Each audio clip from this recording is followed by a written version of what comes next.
chilly winds outside, even in summer. However, it seemed she preferred loose-fitting attire. I wished she would choose outfits that showed off her long legs a bit more. I have always liked women with long legs. "Sharon," she said as she settled into a chair across from me. "Sharon it is," I replied. I leaned in and glanced around the room. "Okay, no one's listening," I whispered playfully. "You can call me Matt," I added with a grin to show I was joking. "Smart Alec," Sharon said, looking at her sandwich as if it held secrets about its ingredients. "Wow," I responded. "We had just a few hours together on the flight, and now in just a few minutes. It seems like you know me well." She shook her head and rolled her eyes at my silly banter, but a small smile appeared on her face, lighting up her features and easing the stress I noticed earlier. I liked that. We talked, starting with our meals and then moving on to different topics. Her eyes were warm as she relaxed. They were hazel, a color I had never seen before. She also had lovely hands, well-shaped and delicate. After lunch, since we both had no plans and nowhere to be, we decided to take a long walk around the site. We ended up back at the dining facility just in time for dinner. Overall, it was a pleasant day for both of us. I didn't sense that she wanted to leave, which made me feel good. It seemed like we had connected quite well. I had gone on a few dates after Mercedes and Stephanie returned to their dance group in Philadelphia, but nothing really clicked. The next morning, I met Miss Sharon Kincaid for breakfast. We spent the day talking and exploring a small part of Alaska. It was nice. I enjoyed learning about her. Her eyes sparkled as she spoke, and her cheerful smile was lovely. That evening, there was a dance organized by the resort in the restaurant. They cleared most of the tables and chairs, leaving just a few small ones around the edges. The middle of the room was now a dance floor with music from a DJ and a basic sound system. I arrived a bit late. I was flying the de Havilland the next morning and had spent a lot of time checking everything, making sure I had my navigation maps ready. There were many details to go over, and good pilots make sure to do all that before flying. When I got to the dance, I was surprised to see Sharon sitting alone at one of the side tables. I wondered why she wasn't dancing. There were many single men looking for partners, and Sharon was someone they would likely want to dance with. "Hi, Sharon, can I sit here?" I asked. I could tell she was happy to see me when her face lit up and she smiled warmly. She straightened up and motioned for me to sit down. Her smile was wonderful. She should do that more often. It made her eyes shine. She looked fantastic. She wore a blouse and slacks since skirts were not common in this area. Her long legs were covered, but she wore shoes instead of boots this time. I saw a glimpse of her ankle, which was nice. I ordered a Diet Coke instead of a beer. I wanted to be clear-headed for my flight. Sharon and I danced for most of the evening, taking brief breaks to chat while we sat at the table. Mercedes and Stephanie were professional dancers, and they had taught me a few basic dance steps during our time together. By then, I had become pretty good at keeping up with a lively partner. Sharon and I danced well together. I felt good being on the floor with her. Being with her was wonderful, and when the DJ announced the night was over, I was surprised at how quickly time had passed. I felt a mix of sadness and surprise on my face, and I knew she noticed. It pleased her to see that I didn't want the evening to end. We held hands as we walked back to her little cabin. After she unlocked the door, she turned to me and I wrapped my arms around her as if we had done it many times before. She tilted her face up and we shared our first kiss. It wasn't just a quick kiss, but it wasn't too intense either. It was nice. Her lips were soft, and I found myself wanting to kiss her again. Sharon, a bit shy at first, then more eagerly, put her arms around my neck and kissed me back. When we finally stopped kissing, she looked at me with a hint of worry in her eyes. "You know they call me the Ice Bitch Princess, right?" she said, clearly not fond of that nickname. I didn't know about that nickname and couldn't understand why someone would call her that. Holding her close, I looked into her eyes for answers. I noticed warmth there, but also maybe some sadness and loneliness. I understood. I felt a bit like that, too. I said softly, "Well, anyone who calls you that never really knew you, did they?" I kissed her again, and this one lasted longer, as did the next. I finally pulled away because I didn't want to push her into anything she wasn't comfortable with. "I have to go now," I said gently. "I need to get some rest. We're flying tomorrow." She nodded, understanding, and gave me another quick kiss, gently releasing her hold on me. I smiled and walked away. I didn't hear her door close, which made me wonder if she was watching me leave. I didn't turn around, though. As I walked to the small room I had in the hangar, I thought that I might have found a way to spend more time with Sharon if I hadn't left. But I was also sure I didn't want to rush things. I liked her too much to risk ruining what we had started. Just as I was about to drift off to sleep, I realized I had called her honey, and she hadn't minded. The next day, we took off at 9:18 for Fairbanks, a flight of about 400 miles. The plane I was flying could travel a bit over 500 miles when fully loaded, so we were all set. There were 10 people on board, including me. The plane was a float plane, which meant it had wheels below the floats. This way, we could land on a runway or on water. I had not been trained on float planes for very long. Mr. Simpson had wanted to hire an experienced pilot for this kind of aircraft, but he ended up choosing me. To my surprise, he wasn't too upset with my skills. I actually enjoyed landing on water, though it was just as tricky as landing on land if things didn't go well. Sharon Kincaid was sitting in the co-pilot seat for our flight home. I invited her to join me, hoping she wasn't annoyed with me for leaving suddenly the night before or for kissing her. Thankfully, she seemed happy. She smiled brightly and climbed into her seat with ease. Her curiosity about the cockpit was clear, and she looked delightful. I wondered how I hadn't noticed how great she looked before. I could easily get lost in her sparkling hazel eyes. After I finished the usual announcements to the passengers, Sharon and I chatted on the intercom for a while. The rest of the group didn't have headsets, so they couldn't listen in. Our conversations felt natural and easy, helping us get to know each other better. It felt nice. I had missed this kind of connection since Mercedes and Stephanie left my life. We were flying using VFR, meaning I could see the horizon and tell what position we were in. A thick cloud cover floated high above us, hiding the sun, and the wilderness below looked just like all the other untouched areas in Alaska. Around noon, I started to feel uneasy. Fairbanks is not far from where we were, and we had flown in that direction long enough that we should have been nearing the city. But we saw no signs of it. My unease grew. We should have been hearing radio communication and perhaps even spotting other aircraft coming into and leaving Fairbanks, but nothing came through. The visibility was not great, but still it felt strange. Fairbanks, November, Yankee 1-05, I called out to the Fairbanks air traffic controller, hoping to get in touch with someone. There was silence. I tried a couple more times, but no one replied. I leaned in closer to the controls and checked the instruments. Sharon noticed my concern and placed her hand on my forearm, but stayed quiet. I squeezed her hand gently, and she didn't pull away. She didn't interrupt my focus with questions I wasn't ready to answer yet. That was another reason I liked her. Suddenly, one of the instruments flickered. Something had happened. It happened so fast that I only caught a quick glimpse. I leaned closer to the panel and, just for fun, tapped the cover of the attitude indicator. To my surprise, the little airplane on the display spun around wildly for a few seconds before settling down. I felt a lump in my throat. My inner ear and a quick look outside told me we hadn't actually flipped upside down and then back again, but that was what the instrument showed. Next, I tapped the GPS compass, and it spun around too. Great!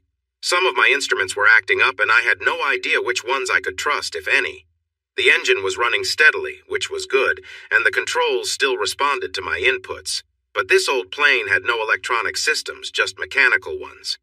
I checked the circuit breakers, but they seemed fine. I thought about switching them off and back on. But from experience, I knew that sometimes when you turn something off that is only working a bit, it might not work at all when you turn it back on. I leaned back in my seat, unsure of what was happening, but something clearly wasn't right. "Sharon," I said over the intercom, holding her hand, "we're in trouble. Can you get everyone's attention back there?" To her credit, she did exactly as I asked without asking any pointless questions. She turned in her seat and waved to the other 8 passengers, yelling to get their attention. When some of them didn't notice, she shouted louder for them to wake up and pay attention. Her voice was strong. I was glad I had my headset on to save my hearing. I eased back on the throttle, feeling that if I pulled back too much more, we might enter a slow, shallow dive, though the altimeter wasn't working well enough to tell. Reducing the throttle also quieted things down, making it easier for me to be heard in the back. "We are in trouble!" I yelled, clearly and slowly so there would be no misunderstanding. That got their attention right away and the atmosphere became tense. "My instruments have failed. I can't tell which direction we are going or if we are going up or down, nothing. That means I don't know where we are." Suddenly, we burst through the clouds and saw the sun again. I turned back to the controls. We were flying straight into the sun. This was not good. At this time of day, we were flying toward the east. Ahead of us was a huge range of tall mountains coming into view. I turned right without thinking and aimed for what I hoped was southwest. The sun isn't usually directly east or west where we were, but seeing it helped me guess our direction. Even a small change in course was better than sticking to the path we were on. "Hey everyone, we just realized we've been going east instead of south," I called to my passengers. "I still don't know exactly where we are, but now I have the plane pointed toward the cities and towns, so we're solving our problems step by step." And we were kind of doing that. Alaska has a low population and it's not very developed. Once, an Air Force plane crashed not far from the airport in Fairbanks, landing in a hard-to-reach valley. As far as anyone knew, no one had ever been in that area. This was close to Alaska's second-largest city. Going southwest from wherever we were was much better than going east into the cold north. However, it didn't mean we would reach a hotel in Fairbanks anytime soon. Even with the engine power low, we wouldn't have enough fuel for long. I needed to land this old plane somewhere before the engine stopped working. I preferred a safe landing over an emergency one. I adjusted the microphone to speak clearly. "Sharon?" I said to get her attention. "Yes?" she replied quickly, looking at me from the right. I could see she was calm. "Can you tell the people in the back what I'm saying for a bit? I need to focus on flying," I asked. "Sure," she said confidently. "Go ahead." "Okay, tell them we'll be out of fuel in about an hour, but it's not urgent right now, we have some time. Then ask everyone to look out the windows for a paved runway. I doubt we'll find one, so if not, look for a lake or somewhere with calm water that I can land on, okay?" She paused for a moment. I realized I'd said that a bit too nicely. I hoped she didn't mind the tone I used. Oops, I might have crossed a line. "Listen up," she shouted from the back of the plane. "Matt says we need to find a place to land. We don't have enough fuel. Look for some pavement or a lake. Let's find a safe spot, okay?" She captured my message well, using words everyone would understand. I reached out and held her hand for a moment. Even with all the chaos around us, touching her felt comforting. The engine roared steadily, not showing signs of giving out. It had taken us some distance southwest, but I didn't know exactly how far. An hour after we realized we were in trouble, my worry grew. I was becoming more anxious about running out of fuel than where we actually were. I was trying to guess how long we'd been flying off course, how much fuel we were using, and many other unknown factors. The fuel gauge showed very little fuel, but I wasn't sure if it was working correctly. It might have been just as faulty as the other instruments. My conclusion was clear. We would have to land soon. The question was whether we would land roughly or with more control. I eased back on the throttle, choosing to fly slower to conserve fuel, and we began a gentle descent. "There! Over there!" someone shouted loudly. I could hear him above the engine noise, but I didn't know who it was. "Where is there? What direction?" I asked sharply. Sharon relayed my questions to the passengers. "To the left," she said. "A bit behind us. Maybe at 7 o'clock, you know what I mean?" "Got it," I responded. "Good way to explain it." She was doing well, staying calm under pressure. I was very grateful for Sharon Kincaid's presence. I turned the plane in a wide left bank, careful not to make any sudden moves, given our low speed. A small lake came into view as we turned, appearing right in front of us. It was 7 or 8 miles away, hidden before by a mountain range. "Thank whoever spotted it. Great job staying alert," I told Sharon, who passed on my thanks. We flew over the lake. I pushed the throttle and made a sharp right turn to avoid getting too close to the mountain we had just passed, then slowed down for a gentle flyby. It looked good, really good. A clear highland lake sparkled below, surrounded by a forest of tall trees. I couldn't tell if they were pines or firs, but it was a beautiful sight with the unspoiled woods framing the lovely oval-shaped lake. The water was so clear I couldn't see anything beneath the surface, which was a great sign, no hidden obstacles to worry about. I made up my mind quickly, as that was how I liked to do things. Okay, Sharon, let everyone know we're landing on that lake down there. Everyone, tighten your seatbelts and get ready. I caught her nodding out of the corner of my eye. Okay, everyone, she shouted over the noise of the engine. The captain has turned on the fasten seatbelt sign. Please make sure your seatbacks are upright and your seatbelts are secure. We're landing soon, so hold on tight. I couldn't help but smile. Sharon was an amazing person, and I enjoyed being around her, even in a plane that was about to land. I glanced her way, still smiling, and gave her hand a quick friendly pat. She smiled back, holding my hand for a moment before letting go so I could focus. I increased the engine power and turned the plane sharply to align with the lake. I lowered the flaps slightly, keeping the plane high enough to clear the treetops, hovering about 35 feet above the thick forest. As we approached, I lowered the throttle and let the plane descend, adjusting the flaps further for a smoother landing. We glided over the shoreline just 20 feet above and started to settle down. I gently lifted the nose of the plane to ease the front floats as we touched the water. We landed smoothly at first, then with a bit more force as the weight pressed down. Reaching for the controls, I quickly switched to boat mode, transforming our plane into a de Havilland boat. It felt like the best water landing I had ever made. We slowed down quickly. I looked around as best as I could from my seat, but there was nothing to indicate we were in trouble. I asked Sharon to check out her side, and she saw nothing unusual either.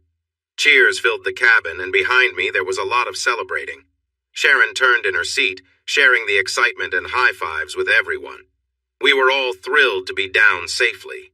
We weren't going to crash now, as long as I avoided the tree trunks floating around. I let the engine run quietly, slowing our speed so I could see better. Finally, I spotted a small inlet to my left. It led to what looked like a beach covered in pebbles about halfway up the cove. Moving slowly, we glided into the narrow waterway. A moment later, the front of the floats gently touched the mostly gravel slope we were stopped. I turned off the engine, turned in my seat, and hugged Sharon. I kissed her warmly, and she kissed me back with excitement.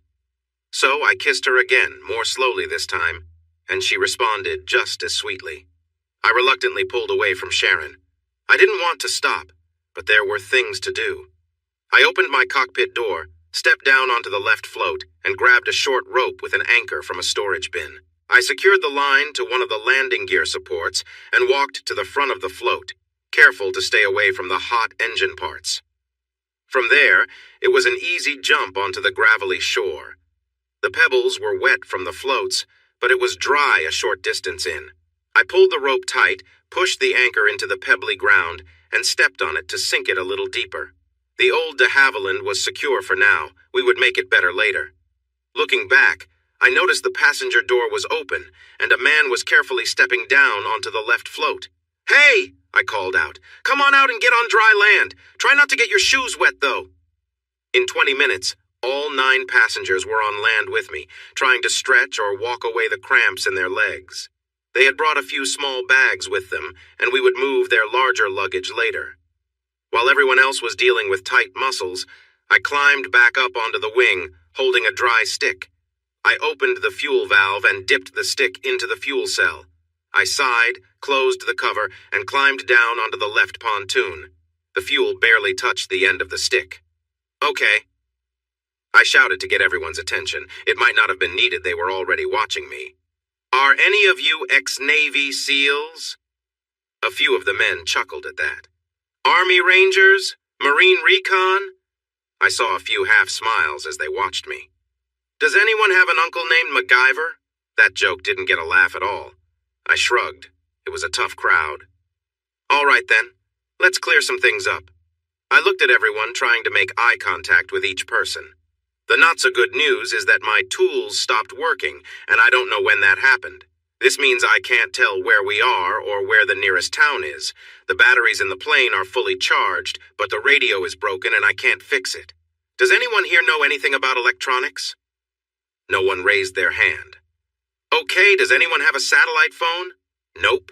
Nothing was going to be easy. All right, that's the bad news. The good news is that we're all still alive, and not one of us has a scratch on us.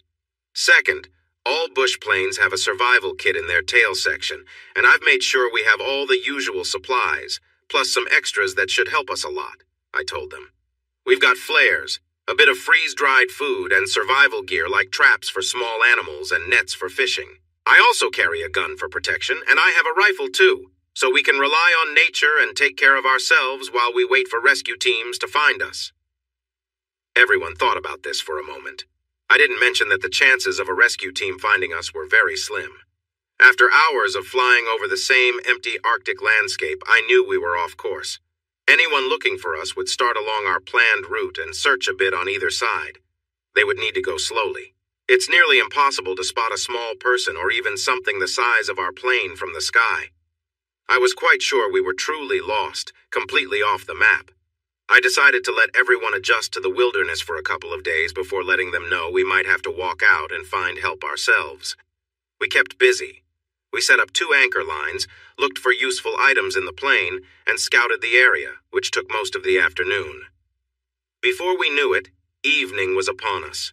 One of the guys explored the nearby forest and found a nice clearing about 50 yards inland where we could set up camp for however long we needed.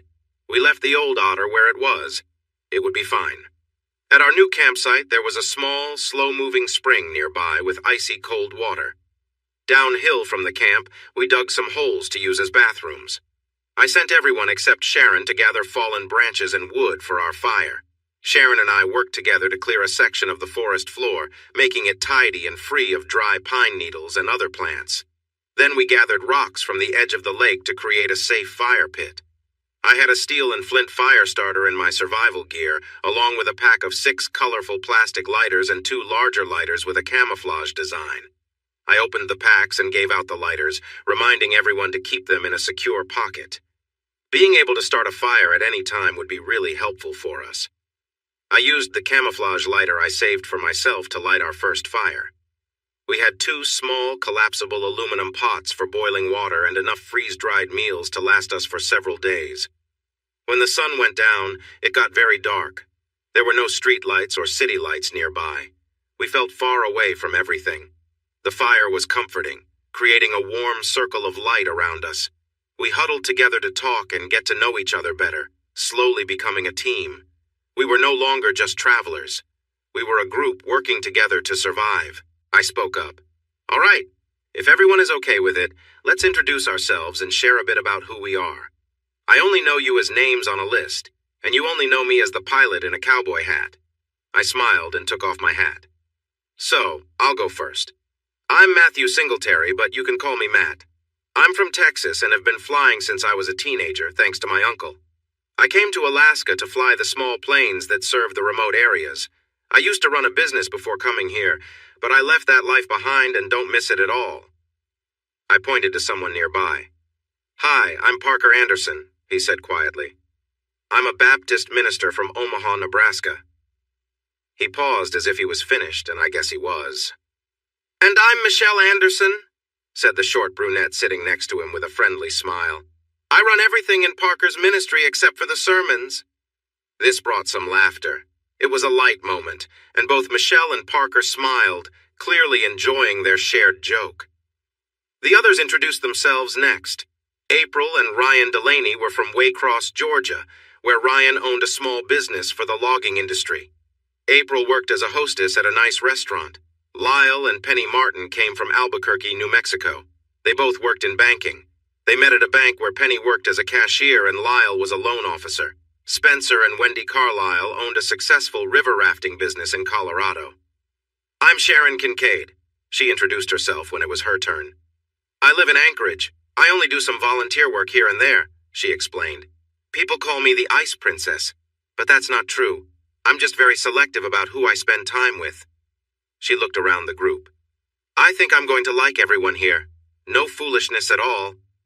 She smiled, but her eyes didn't show much joy. After a few more words, she went quiet. I looked around the group and then up at the sky. The stars were shining like tiny diamonds in the dark. Okay, let's find out which way is north, I said thoughtfully. There's the Big Dipper, there's the little one, and that star at the end of the handle is the North Star. We should mark.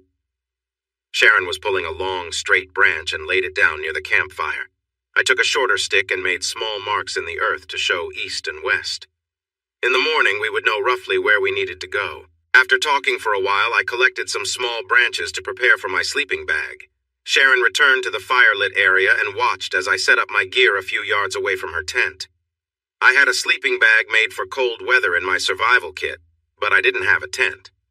Everyone else had sleeping bags and lightweight tents from their trip to see the caribou. Not having a tent didn't worry me much. The tall trees around us would help shield us from any rain. "What are you doing?" Sharon asked with a hint of amusement in her voice. "Oh, well, the branches and leaves will keep me off the ground and they'll be softer than bare earth," I replied. "I know that," Sharon said a bit impatiently. "I have some under my sleeping bag too," she continued. "And it's inside a tent," she added. "Don't be silly. Get in the tent where you'll be dry and can actually sleep." "Oh, I'll be fine," I answered. "The trees will block most of the rain." "There won't be any rain inside my tent," Sharon replied calmly. Her face was lively, and even in the soft firelight I could see she was a bit pink in the cheeks.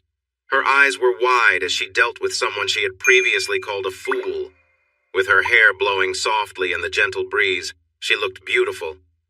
"Yes, dear," I said with a smile. She laughed lightly, and it didn't sound mean.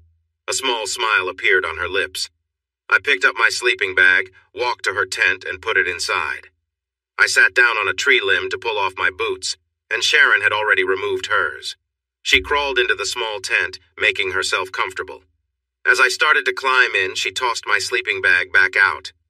"Hey," I said, not really having anything else to say in the moment. "Don't need it," she replied matter-of-factly. "We'll be warmer this way, and there's no room for an extra sleeping bag in here." Peeking inside, I could see that she was right. There was barely any space. "Right," I muttered. "I heard that," she teased. I crawled into the tent, finding her double-sized sleeping bag covering the entire floor. Sharon was handing me the clothes she'd worn all day.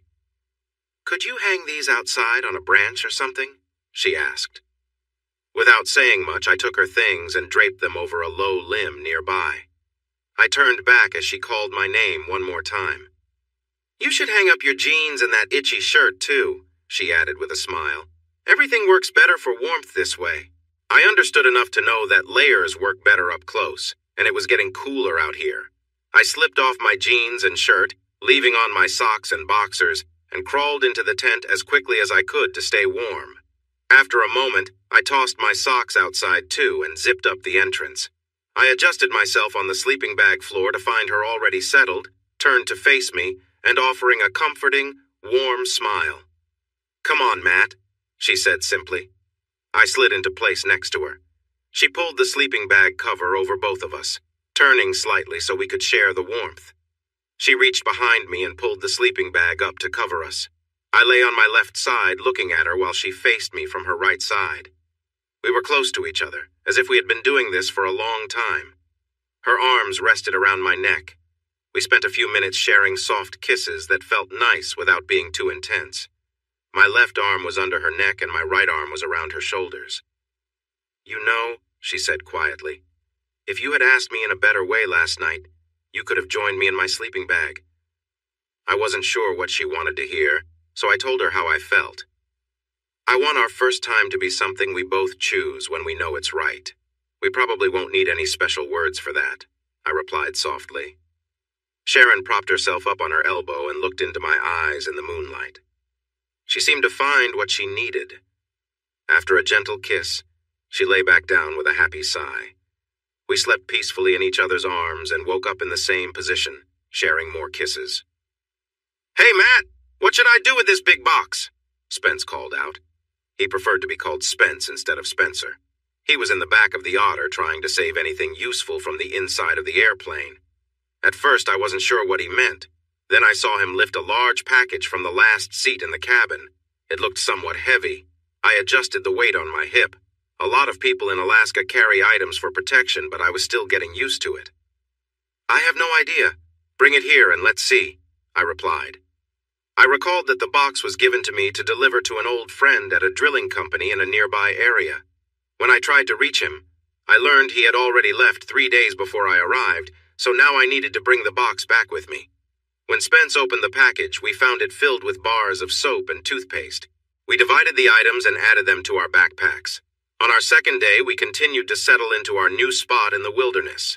Reverend Anderson, who asked us to call him Parker, was very enthusiastic about fishing. He took charge of the gill nets in my survival gear and caught enough fish for dinner. He caught so many fish that we could have fed a bigger group, so we didn't have to touch our precious freeze-dried meals that night. We all felt comfortably full. That night, Sharon and I shared her sleeping bag and tent again. None of the married couples seemed to notice that two single members of the group were getting along well. It was a nice setup for me, and I think Sharon felt the same way. The next day marked our third day of survival in a remote area that could be Alaska or maybe northwestern Canada. It felt similar to the day before, except people were starting to get restless. At lunch, which was more fish cooked on flat rocks over the fire, I decided to address a topic I had been avoiding for 2 days. I explained that we probably wouldn't be rescued because we were too far from any search areas. Next, I suggested that we needed to save ourselves by hiking out of the mountains to find civilization. The group accepted this idea well. They were all smart adults, and the reality of our situation was clear. In fact, everything went so smoothly that I didn't need to convince anyone. We began sorting out our gear and putting items into our backpacks to see what we could carry on a long hike. I had the only large backpack while everyone else had smaller day packs from their trip to see the caribou. I would be carrying more than my fair share of our shared belongings. On the bright side, my backpack was designed to carry heavier loads comfortably, which would make it easier to carry more gear than they could. I was adjusting my backpack, preparing to put it on, when a loud, terrifying scream erupted from the camp behind me. It was a scream filled with pure fear and unmistakable sound.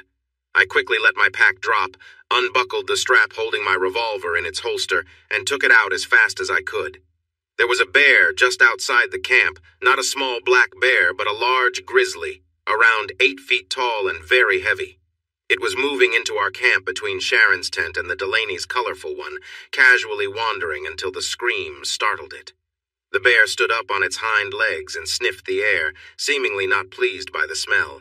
He felt we were intruding in his space, and it was clear he didn't like it. Everyone on that side of the campfire quickly ran to safety. The bear was not fond of the fire and moved away from it, which put him right in my path. I felt uneasy about that. Holding my revolver with both hands, just as I'd been taught, I prepared to defend myself, aiming at the bear's head.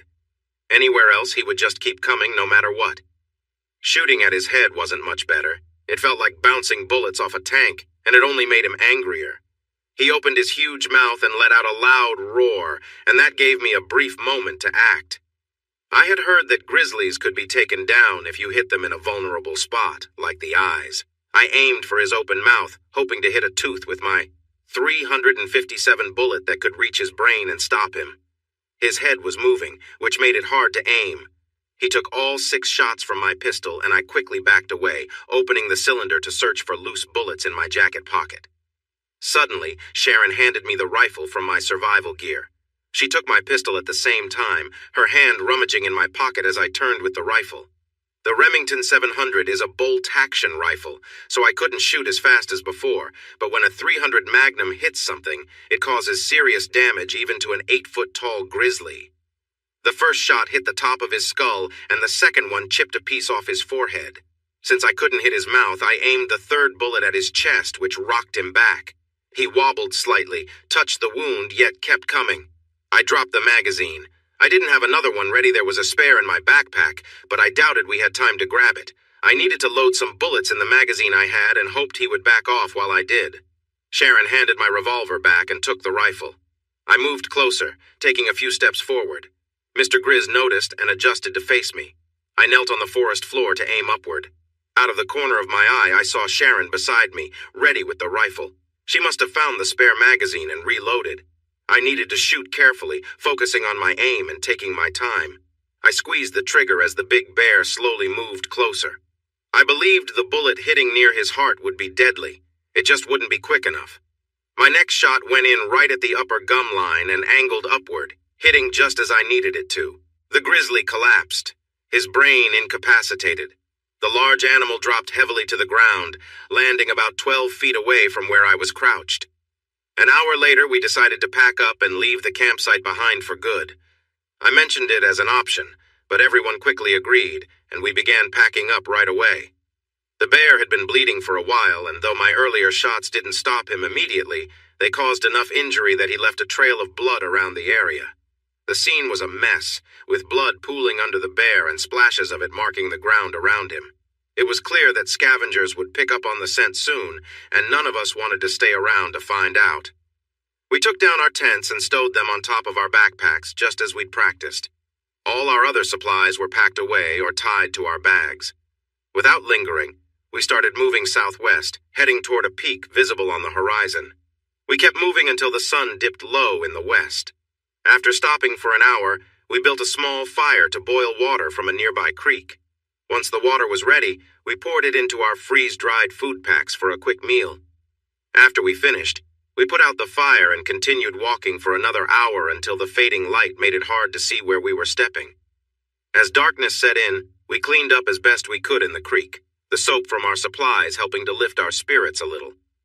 We found a clear hilltop close to our route and set up camp there, choosing it because it offered a clear view and reduced the chances of animals sneaking up on us. Gathering firewood, we built a larger fire not because we needed the warmth, but because the light helped us feel safer in the vast wilderness around us. That night, when I crawled into the tent, we settled down, both exhausted from the day. Lying quietly, we tried to rest, letting the warmth and security of the tent bring us some peace as we prepared for the days ahead. She locked her legs around me, urging me to go deeper. There was nothing complicated about what we were doing. It wasn't a romantic moment. We were two people sharing a basic connection, reminding each other that we were alive when we could have easily not been. Sharon let out a low sound, pressing her face into a corner of her sleeping bag to quiet herself. When I felt her body respond, I couldn't hold back, and I followed her lead. I slowed down, resting on my heels, but I kept going. Sharon pressed her feet firmly on the tent floor, and I moved with purpose, but gently. Once she caught her breath, she began to seek that feeling again. I picked up the pace a bit, going deeper as she pushed against me eagerly. In a few moments, we were back in the rhythm, both aiming for that high point again. When we were done, Sharon pulled the edge of her sleeping bag over us, and we settled close together, her warm breath on my chest, the scent of her hair surrounding me. As dawn approached, Sharon woke me up, gently shifting on top of me and trying to be quiet. When we both found that moment, she leaned forward, and then we drifted back to sleep. "We'll need to share your sleeping bag tonight while mine dries out," Sharon said with a playful smile the next morning. "But mine is just a bit small, not like your big one," I replied. "So?" She giggled. I understood. We weren't trying to avoid each other while sleeping anyway. Plus, I didn't want to deal with a wet spot. Her sleeping bag definitely needed some fresh air. It wasn't just ours that needed airing out. Apparently, all the other couples in camp had also been having their own moments of connection. We were all a bit tired, but felt good. Everyone smiled at one another. We heated creek water in 2 aluminum buckets, mixing the hot water with cool water to clean up from the previous night's events. This began a routine we would keep, trying to stay clean in our circumstances. The soap we found in the plane helped a lot. Cleaning up took us a couple of hours, but it was worth it. Washing off led to another habit. We stopped worrying about the usual rules of modesty. Living close together made it hard to be modest. We were still shaken from the bear attack and had no plans to forget it anytime soon. We dug holes for our waste, and when someone needed to go, someone else stood guard. We thought this was necessary, so we didn't feel the need to discuss it further. Our modesty took another hit when we realized we would have to change into sleepwear every night. No one wanted to sleep in the sweaty clothes we wore during the day. Getting ready for bed meant we'd wake up the next morning without any clothes on and then put on fresh shirts and pants when it was light out. Our tents were small, barely big enough for 2 people lying down, making it impossible to change clothes inside. So we had to change in public. We each had a few sets of clothes, and we washed the dirty ones in the river, but that could only help so much. The Reverend Parker Anderson, our 27-year-old resident theologian, never complained about the situation. In fact, he and his wife Michelle were doing the same things we all were. I liked Parker. He always stayed positive and was ready to talk to anyone who felt down. I asked him if I could call him Padre. I had read that chaplains on Navy ships during World War II were often called that, no matter their faith. Parker didn't mind at all, and the nickname quickly stuck within our group. It just felt right. The day after the bear attack marked our first full day on the trail, hiking towards safety and civilization. The day before, we hurried away from the bear, wanting to put as much distance between us and it as possible. We succeeded, but we had sore legs and aching backs that first morning. We didn't travel more than 10 miles that day, even though we hiked for 12 hours. It was easier since we walked near a river for most of the journey. That was good. We needed a break as we adjusted to the physical challenge. We were lucky to have a fit group of men and women, but we weren't used to long-distance hiking. It took our bodies a couple of weeks to get used to being active all day, climbing hills, and navigating the rocky riverbanks. After 3 weeks, we had settled into a rhythm and no longer had to struggle with tired muscles each morning. As we continued, each of our unique traits began to show. Penny Martin worked in banking, just like her husband. In high school, she had done track and field, and she kept running as an adult. She found it easy to hike all day and could have easily outpaced all of us if she had tried. Her husband, Lyle, loved fishing too and often worked with the gill nets. Whenever we were by a creek or river, he and the Padre made sure we had fresh fish to eat thanks to their skills. Ryan Delaney was the best cook in our group and took on that job full-time. He would cook whatever Lyle and the Padre caught, as well as any game others brought back. As we walked, we picked berries and wild onions from along the trail to add to the meals Ryan prepared. I was the designated hunter. I would take the Remington rifle and step away from the group, trying to hunt a deer or moose.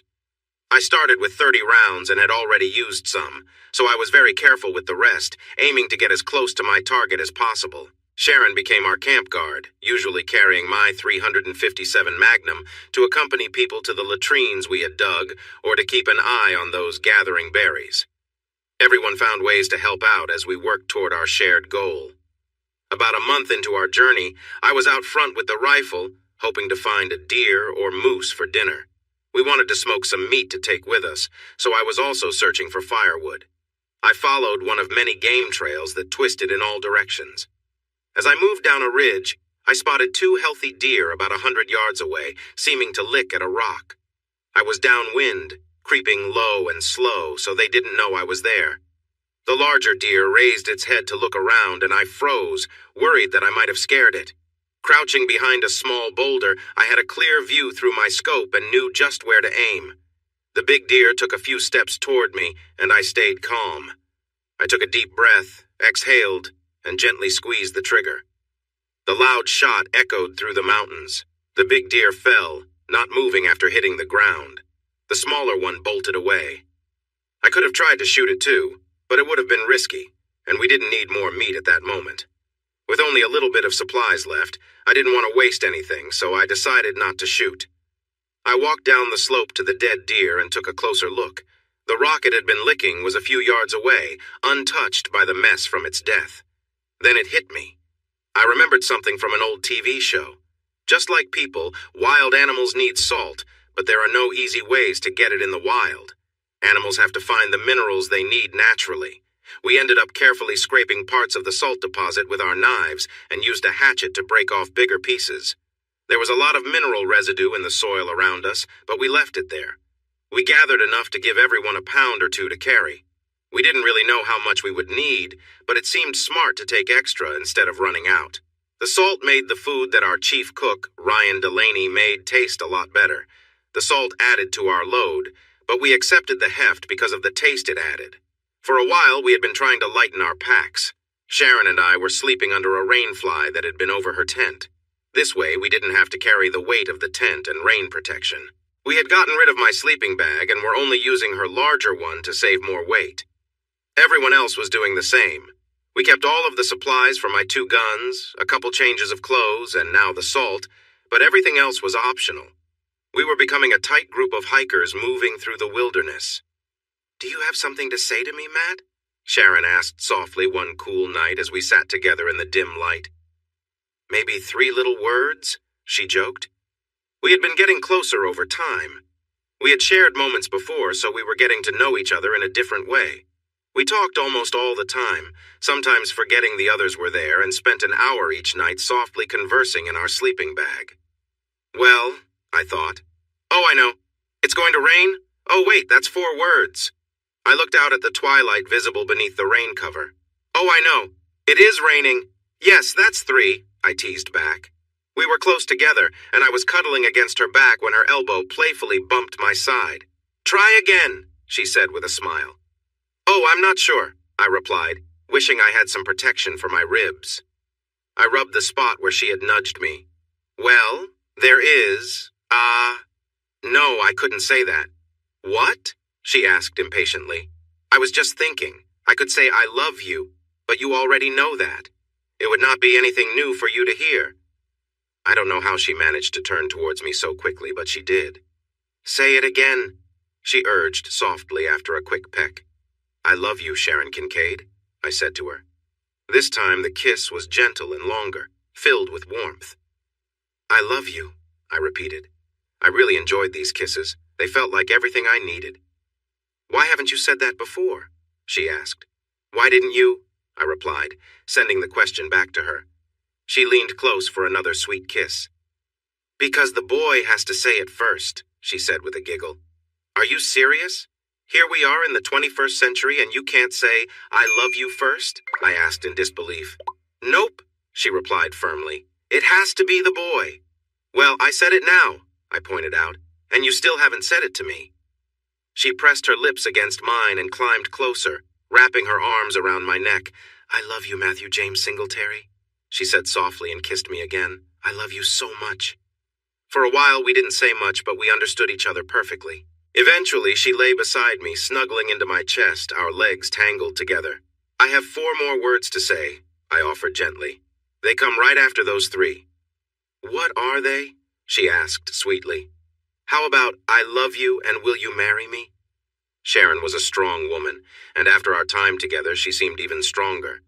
As I finished speaking, she leaned over me, arms tight around my neck, pressing her lips to mine with tears in her eyes. After a moment I had to pause and catch my breath. You could just say yes, you know, I suggested. Yes, honey, she whispered. Yes, now and forever. Would you marry me tomorrow if we could? I asked. Yes, she murmured close to my ear. I turned my head just enough not to yell in her ear. Hey, Padre, I called out. Yes, Matt?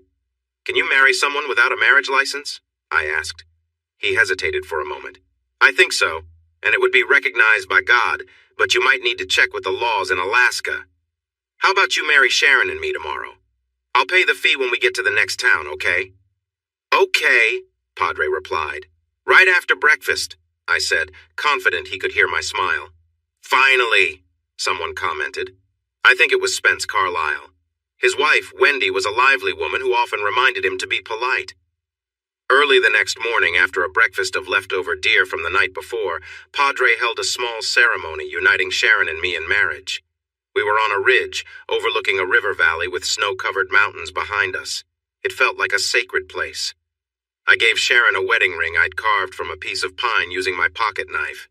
It wasn't fancy, but it was meaningful. She seemed to value the gesture, and I think that's why she had tears in her eyes. Luckily, she didn't scold me for being bold, which was always a plus. We continued on, moving slowly in a southwestern direction. Every night we checked the North Star and planned our path for the next day. Days turned into weeks, then a month. We walked on and on.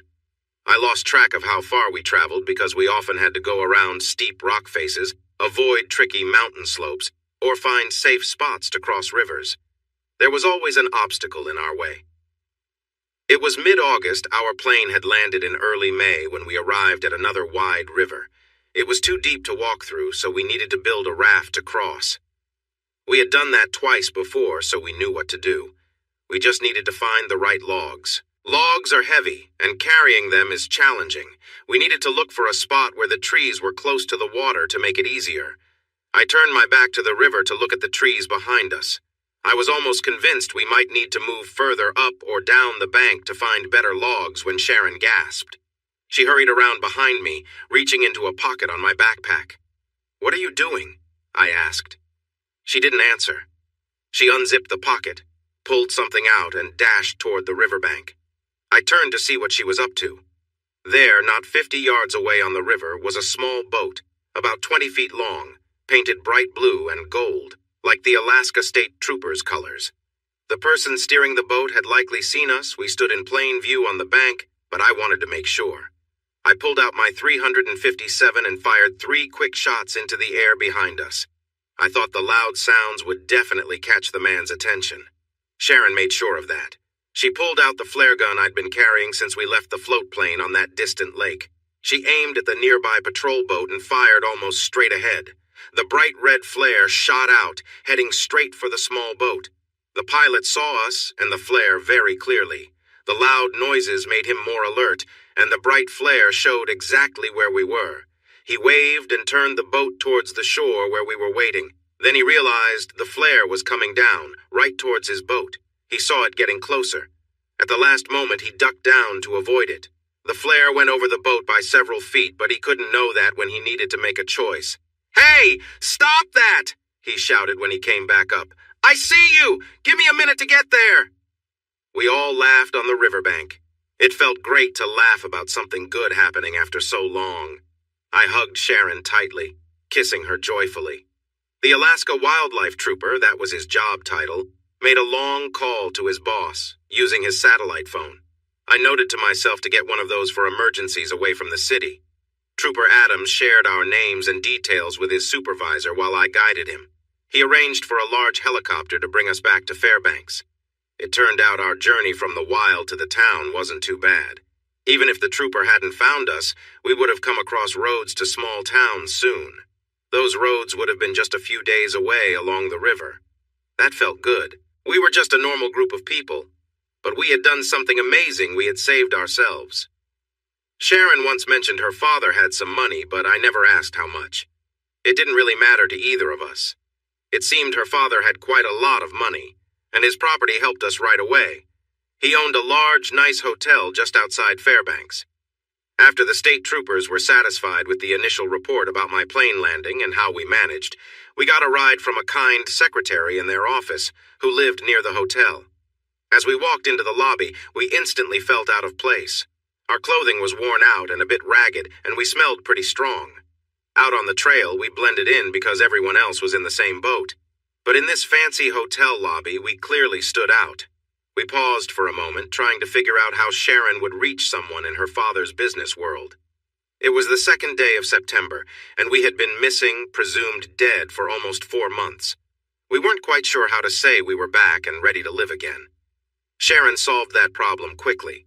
She spotted a tall woman in a dark gray business suit and a white blouse walking towards us, followed by a group of other professionals. "Teresa!" Sharon shouted. "Teresa! Over here!" The woman didn't look our way. She heard Sharon because I saw a few people in her group turn to look, but the woman didn't respond. That really upset Sharon. "Teresa Cunningham, you need to pay attention to me," she yelled. That certainly got a reaction. The woman turned, surprised, and quickly found an angry Sharon. Her mouth dropped open, and a shocked look crossed her face. She instinctively handed her phone to a man behind her, expecting him to take it. He caught it, but not without some trouble. Teresa walked towards us, and Sharon rushed to meet her halfway across the lobby for a big hug. I followed along at a slower pace. The two women were emotional, and Sharon was trying her best to explain the long journey we had all taken back to civilization while wiping away tears. It wasn't going smoothly. I touched Sharon's arm, and she turned to me. "Teresa has always been a great friend," she said warmly, before turning back to Teresa. "Terry, I want you to meet my husband, Terry Matt Terry." I reached out my hand. "Nice to meet you, Miss Cunningham," I said, remembering how Sharon addressed her earlier. Teresa seemed a bit confused. She looked from Sharon to me and back several times. "Sharon? Husband? Oh my gosh, when? How? I mean, where did—" Sharon saw her confusion and took pity on her. "Terry, there's a lot to catch up on, but for now, could you help us get a room? We're tired and really need a shower." "Yes, maybe even 2, I added. Sharon smiled up at me. "Maybe more," she said. "Oh yes," Teresa replied.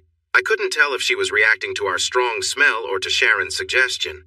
"Simon," she called out to her group that had been following her across the lobby.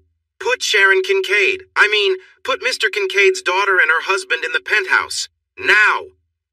Simon seemed to be the hotel manager because he quickly approached the check-in desk, talking fast and making hand gestures to the hostess. Moments later, he returned with a key card for us. He gathered the three of us and led us to what appeared to be the VIP elevator.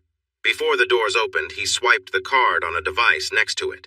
The elevator stopped on the 15th floor, and Simon guided us to a pair of tall double doors that opened into a large suite. Inside, Sharon and I sat on one of the three sofas in a sitting area, which was a few steps down. Miss Cunningham was on another sofa, facing us. I felt a bit uneasy because I had been sitting on hard surfaces for months. I promised myself to get used to being comfortable again. "Risa," Sharon started. It seemed she and Miss Teresa Cunningham were friends before all the recent events. "Risa, Matt and I, we tried using our credit cards, but they've all been canceled. I think Matt has a few bills that got wet, but I have no cash at all. Could you ask Uncle Cal if we could get a couple of company cards until we can until we can get our lives back in order?"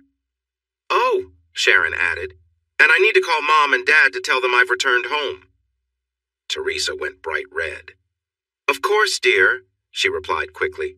"I'm so sorry. I've just been shocked, and I can't think straight." She looked embarrassed for not having suggested those things sooner.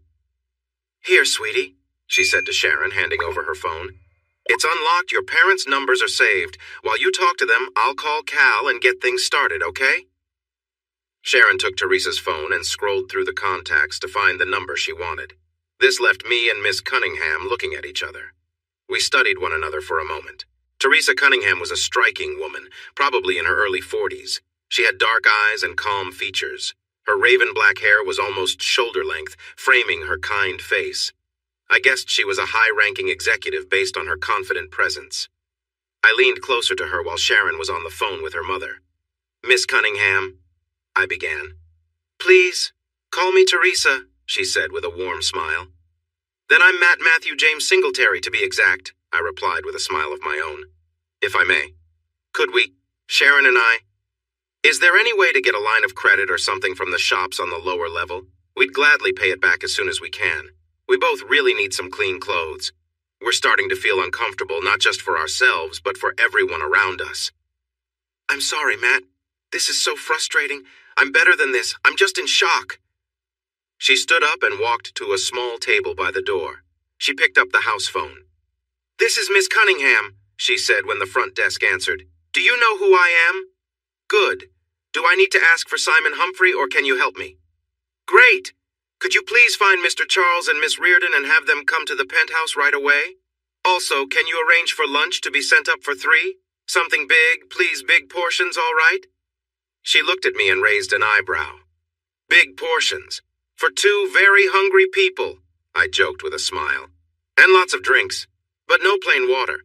We've had enough of that for a lifetime." She smiled at that and started to relax a bit. She passed on the final details to the person on the other end. "Yes, that will be all for now, thank you," she said, hanging up. She pressed a button and listened for a moment before dialing again. "Donna," she said once she was connected. "Is Cal available?" "Yes, please interrupt the meeting. This is really important. I'll wait." It was only a few seconds. "Cal, if you aren't sitting down, you should sit. You won't believe this Sharon Kincaid is alive," she exclaimed to Cal. "Yes, I'm here in Fairbanks in the penthouse suite with her and her husband right now. Yes, husband." She glanced at me and smiled slightly. "I don't know, Cal. There's so much I still don't understand." She looked at me again.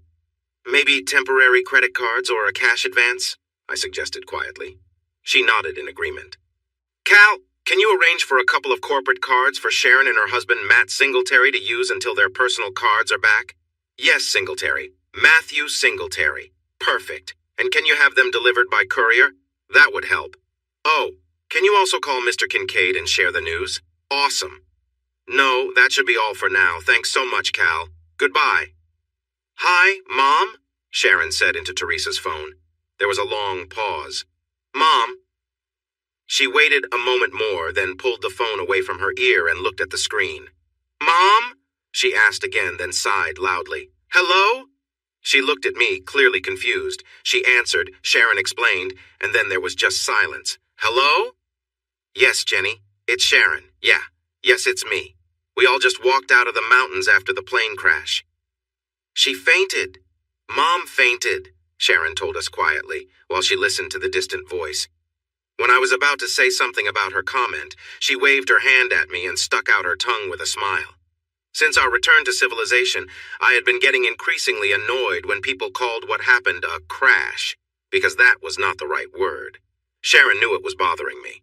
I turned my focus back to Teresa Cunningham, who was observing me too. So, Miss Cunnin Teresa, I corrected myself. What do you do for Mr. Kincaid? I'm a consultant of sorts. I travel to Mr. Kincaid's various businesses and offer management help, she replied. That rang a bell for me. I nodded to show I understood. Sounds a lot like something I did in a past job, I said. My boss called me his paladin, sent out to find the troublemakers and figure out who was stealing money and, well, things like that. I smiled. Really? Teresa replied politely. We should sit down and share stories sometime, she joked. She clearly accepted me and saw me as someone similar. That was nice. I'd been wondering how I would fit in with Sharon's friends. On the flip side, Teresa might still be a bit shaken from seeing Sharon alive again and could still be controlling her feelings. She might be a serious businesswoman after all. Mom! Sharon shouted. Yeah, it's me. No, I'm fine, really. We are in Fairbanks, at Daddy's hotel. Yeah, they're taking great care of us. She was a bit annoyed, but then she brightened. Yes, I do have someone I want you to meet. She smiled. When you get here, Mom, you'll like him. They talked a little longer before Sharon hung up. She looked around happily. Mom's going to book a flight here. She's in Florida, and she doesn't know when Dad will be back. What is Dad doing in such a far-off place, Teresa? She asked, confused. Honey, I have no idea, Teresa admitted. You'll just have to ask him when he arrives, she added. The two of them settled in for a long talk, catching up on their friendship before Sharon went on her adventure in the North Slope. I listened for a bit. All right, I finally said. I don't know about you two, but I feel a nice hot shower calling my name, and I can't resist any longer. I smiled as I stood up. Ooh, Sharon sang happily. Me too. Wait for me, babe, she exclaimed. Teresa, she said, turning to her. Cunningham. My husband and I need to clean up a few months of dirt. It might take a while, just so you know. She looked at me briefly before turning back to Teresa. And if we find something nice under all that mud, we might stay a bit longer, okay? She said, hinting at things not said openly. I'll call and have lunch brought in, Teresa said, glancing at her watch. How about exactly 12 noon? That will give you almost 2 hours to clean up. How does that sound? I looked at the clock on the wall and gave Teresa a quick thumbs up. I hurried to catch up with my wife as she headed for the big bathroom. I arrived just in time to help pack clothes we wouldn't wear again into plastic bags we found in the closet. We would find a fire pit for them later. A bit past noon, Sharon and I came out of the bathroom wearing fluffy white robes. On the table near the balcony door, we found 2 large trays filled with food and drinks. A couple of young interns that Miss Cunningham had called for were standing nearby. Sharon and I invited Charles Mallory and Samantha Reardon to join us, and soon, the 5 of us, including Teresa, were enjoying thick sandwiches and big bottles of soda things that Sharon and I had only dreamed of while hiking in the mountains. Charles and Samantha were interns, not paid any better than most interns, and they likely wished for a feast like this one too. Teresa made Charles and Samantha our personal helpers, and they did an excellent job in my opinion.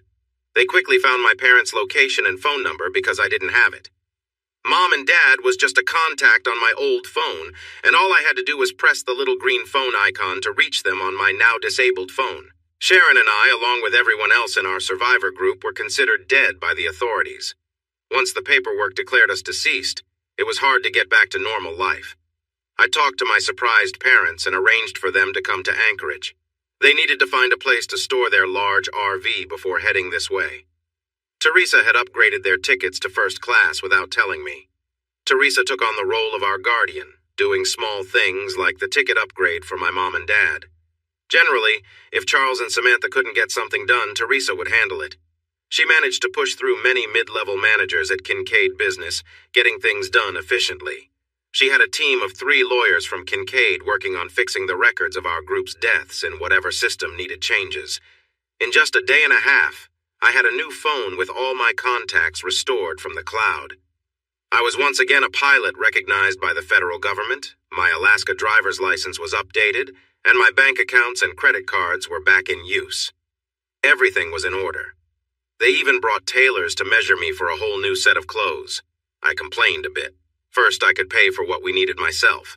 Second, I didn't see the point in having custom-made jeans and shirts. Plus, Sharon and I were both going to gain a little weight now that we weren't constantly hiking every day. No one seemed to pay much attention to me, but they were polite about it. Teresa arranged for everyone in our group to have a full health check. We spent our second day in civilization at a hospital being examined and checked. At the end of the day, we were declared very healthy, which we already knew. That was the last time we were all together. After that, everyone went home to their usual lives. I went home with Sharon. Sharon and I sat in hard plastic seats at the airport, holding hands, talking quietly, and leaning against each other comfortably. I'm sure no one had trouble noticing we were in love, okay? Maybe it was a little obvious. But we didn't care what anyone else thought. We were at Anchorage International Airport, having flown in from Fairbanks, waiting for Sharon's mother. Judith Kincaid had a difficult journey to reach Anchorage. Her husband's corporate jet was lent out to a businessman in Europe, leaving her without a way to fly. Every other flight in that direction was fully booked. In the end, she managed to get a standby ticket in Miami. She went to the waiting area and offered $10,000 and tickets to anywhere in the world to anyone willing to swap their confirmed ticket to Seattle with her.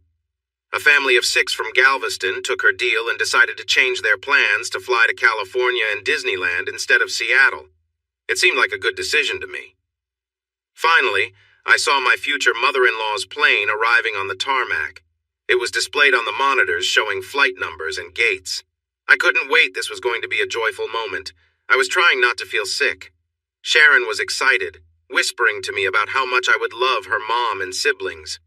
I noticed a tall, attractive woman with gray hair coming down the escalator, looking around. Her gaze landed on Sharon and me. I quickly kissed Sharon's cheek to grab her attention and pointed to her mom, who was getting closer. Sharon jumped up from her seat and hurried across the airport lobby. She embraced the woman, who clearly cared for Sharon a lot. I walked slowly, giving them a moment to connect again. Judith Kincaid watched me closely as they hugged. Sharon had told her mom over the phone that she had a husband, so it wasn't a total surprise, but this was our first time meeting in person. I placed my hand gently on Sharon's back, and she stepped out of her mom's hug. She turned slightly so she was between her mom and me, allowing our introductions.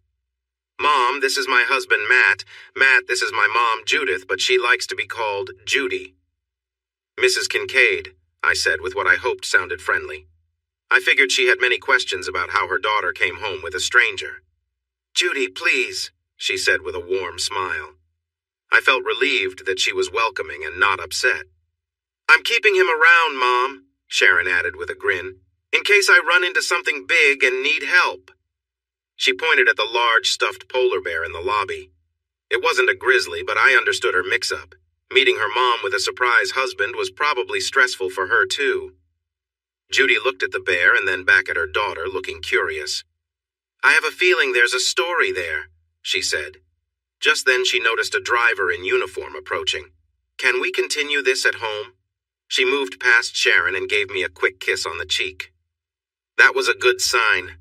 My mother-in-law was friendly, and I really appreciated it. So I hear Matt is the bravest knight ever, who fought the dragon and saved you from a terrible fate? Judy asked Sharon. We were sitting in a spacious family room that I never thought I would see. Sharon and I were snuggled on a sofa while Judy sat with her feet tucked under her on another nearby seat. Judy was captivated by the story we shared. I think I even won her over a bit more when I chose tea instead of coffee. I wanted my drink in a big mug instead of a small cup, but Judy liked it anyway. He is my knight in shining armor, and he really did fight off the monster, Sharon said happily, holding my arm close. We were sitting comfortably, enjoying some soft music and a nice chat. Whoa, hold on, I said. Judy! You need to know that your lovely daughter was right there with me when that bear was coming at us. I was shooting at it with my gun, and Sharon found a rifle and brought it to me, walking straight towards the bear. When I fired all 6 shots, she handed me the rifle and started reloading my pistol. By the time I ran out of shots in the rifle, she had already reloaded the revolver for me. She gave it back and put a new magazine in the rifle. I shot 3 more times at the bear, and your amazing daughter was ready with the rifle when it finally went down. So, if there was a clumsy knight in this story, there was definitely a warrior princess, too. Sharon reached up, touched my face, and gave me a long kiss. Then she turned to her mother with a happy smile. "My husband," she said proudly, patting my thigh. We talked for hours about our adventures, telling Judy about how many mountains we climbed, rivers we crossed on rafts, or waded through when they were shallow enough. We shared the special moment when we got married one beautiful morning with the wilderness waking up around us. Judy wiped away tears when Sharon shared that. She came over and hugged her daughter. They both shared an emotional moment. "Thank you, son," Judy said after a while. "Thank you so much." Then she moved around Sharon and hugged me tightly. "Thank you for bringing my daughter home, Matt." "Well, we kind of helped each other," I said softly. Judy patted my hand. "I see. I know. You two are a great team. You fit well together. The love you have is clear to anyone." "I do. I love him, Mom. I love him so much," Sharon said through her tears, making her mother tear up again. "Well, come on," I said, feeling misty-eyed myself. "You both know if anyone finds out I was crying, my reputation as a brave hero in this town is ruined, right?" I tried to add some humor to lighten the mood. Sharon and Judy chuckled a little, and we started to loosen our group hug, so I guess I succeeded. "I hope you both know that everyone I know will hear about your romantic trip, and about you defeating that tricky bear, and how you two care for each other. The whole state will know about it before I'm done talking," Judy promised. "Aw, Judy," I started to say. "Mom," she cut in with a bright smile. "Aw, Mom," I replied, then paused. Both women looked at me, waiting for me to continue. I shrugged. "I have no idea what I was going to say," I confessed with a sigh. Lost my train of thought. They both laughed at me. I was just a guy, after all. We hugged again and settled down for more tea and stories from our adventure. My mom and dad arrived the next afternoon, and Mr. Kincaid was expected soon. Sharon, Judy, and I went to the airport to meet them and brought them back to the Kincaid home. We settled my parents in one of the guest rooms. Sharon and I stayed in what used to be her bedroom. We spent about an hour getting comfortable and sharing some stories. Judy was excited to tell about the bear encounter, filling the room with laughter as she spoke. I had to step in a few times when Judy exaggerated a bit, but her storytelling was so entertaining that we let her continue. Judy and my mom, Leah, connected right away, and Sharon charmed my dad in no time. Mom glanced at me when she first met Sharon, and I could tell what she was thinking. The last she knew, I was ending things with a woman named Mercedes, and this was clearly not her. I knew I would have to explain that later. When Bruce Kincaid entered the room, I half expected a grand welcome. I could almost hear the imaginary fanfare in the background. Mr. Kincaid sent his assistants off on tasks and removed his coat before looking me in the eye. He shook my hand, then did the same with my parents, giving Sharon a warm hug. It was clear he cared for her. I had been wondering about that. After introductions and some general chatting, Sharon's dad invited more like commanded me to join him in his study, which was just down the hall from the living room. Sharon and I had talked about this and how we were going to handle it. When we came out, I was a bit unsettled by his confidence. He seemed to believe he alone could decide what would make his daughter happy. He was quite sure a pilot like me should not even consider being her husband. I sat back down beside Sharon and smiled at her. She returned my smile with one of her own bright expressions. I nodded. Everything had gone just as she had warned me it would. Kincaid went to a side table and poured himself a good amount of brandy into a glass. Then he settled into a comfortable leather chair next to the fireplace. "So how did it go?" Sharon asked loudly. "They offered me $250,000 to leave Anchorage on the next flight and never return," I replied. Kincaid looked surprised. I wasn't supposed to say that. "Daddy!" Sharon cried out. "You only offered him that much?" She covered her eyes with her hands, seeming to cry in disbelief. "I'm offended. Are you offended?" she asked, turning to me. She stopped pretending to be upset. "I am," I said seriously, nodding. "Daddy," she complained, turning back to him. "How could you? Only 250,000. Don't you love me, Daddy?" She put on a sad face. "I'm worth much more than that. Daddy, you should offer Matt at least 10 million. 20 million. What were you thinking?" Kincaid looked stunned. He tried to regroup. Sharon would not let him recover. She stood up and walked over to him. Her expression showed she was serious. "Daddy, let's be clear about this. You can accept that I will be with my husband for the rest of our lives. Or you can have the Ice Bitch Princess back, making life difficult for you and your friends," she said firmly, pointing her finger at him. "What's it gonna be, Daddy?" she asked, looking him in the eye. Mr. Kincaid looked around at us. He was smart and realized his daughter had set this whole scene up. He understood she didn't plan to let me go. He knew I had been listening to his offer. Outmaneuvered, he gave in. "Welcome to the family, Matt," he said, lifting his glass toward me. "And good luck," he added, relaxing a bit and even smiling. Sharon returned to sit beside me, and I kissed her gently. "What?" she asked, confused. Sharon and I had an agreement. She was worried about her temper, thinking she lost control too often.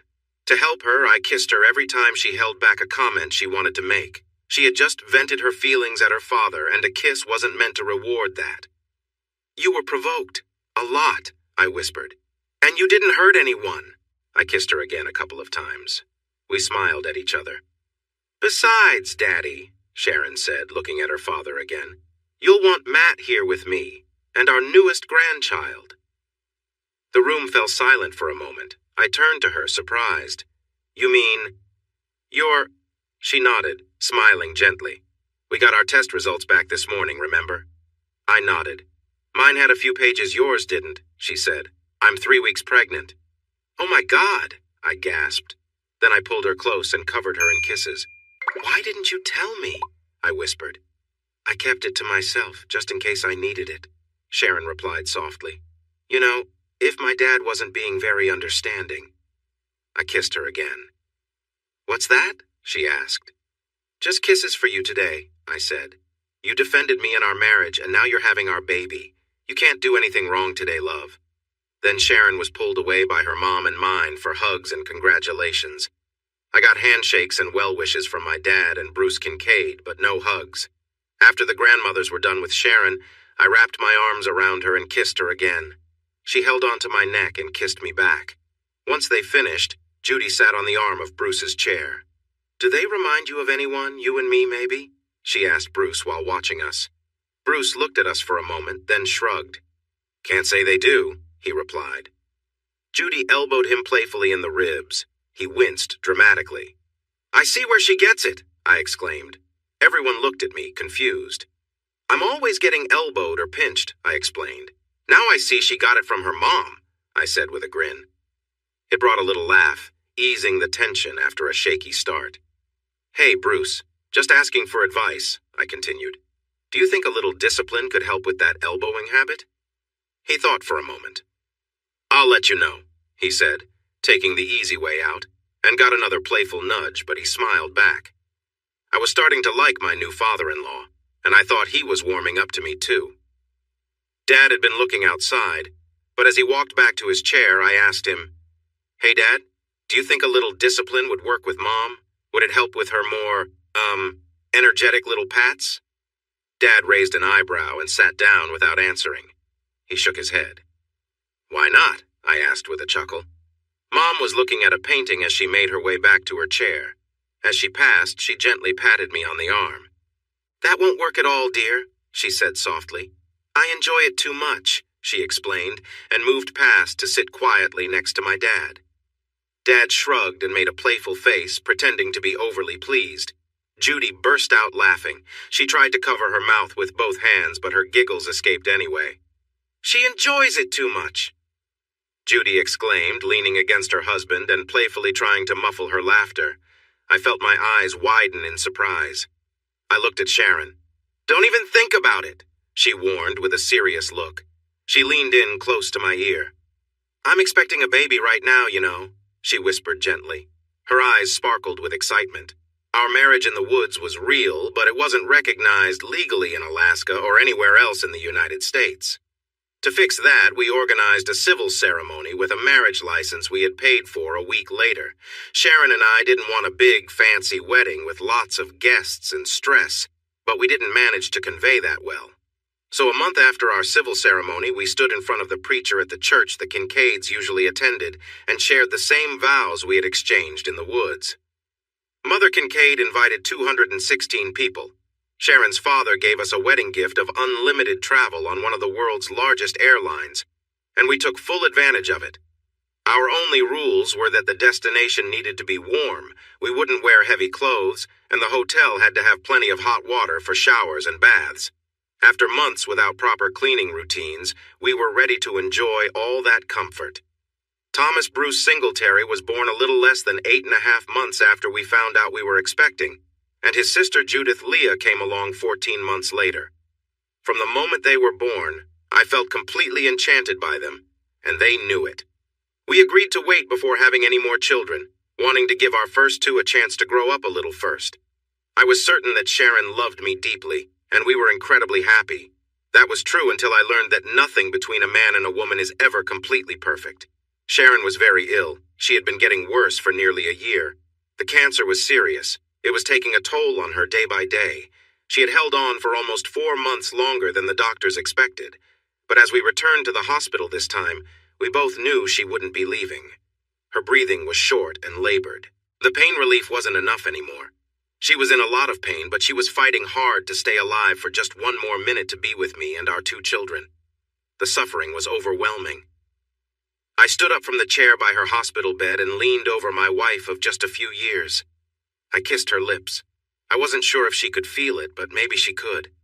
For a moment, her breathing got steadier, then it turned into weak gasps. I leaned in to whisper in her ear, "Honey, I will always love you. Our son and daughter know you love them, and they love you too. We will all love you forever.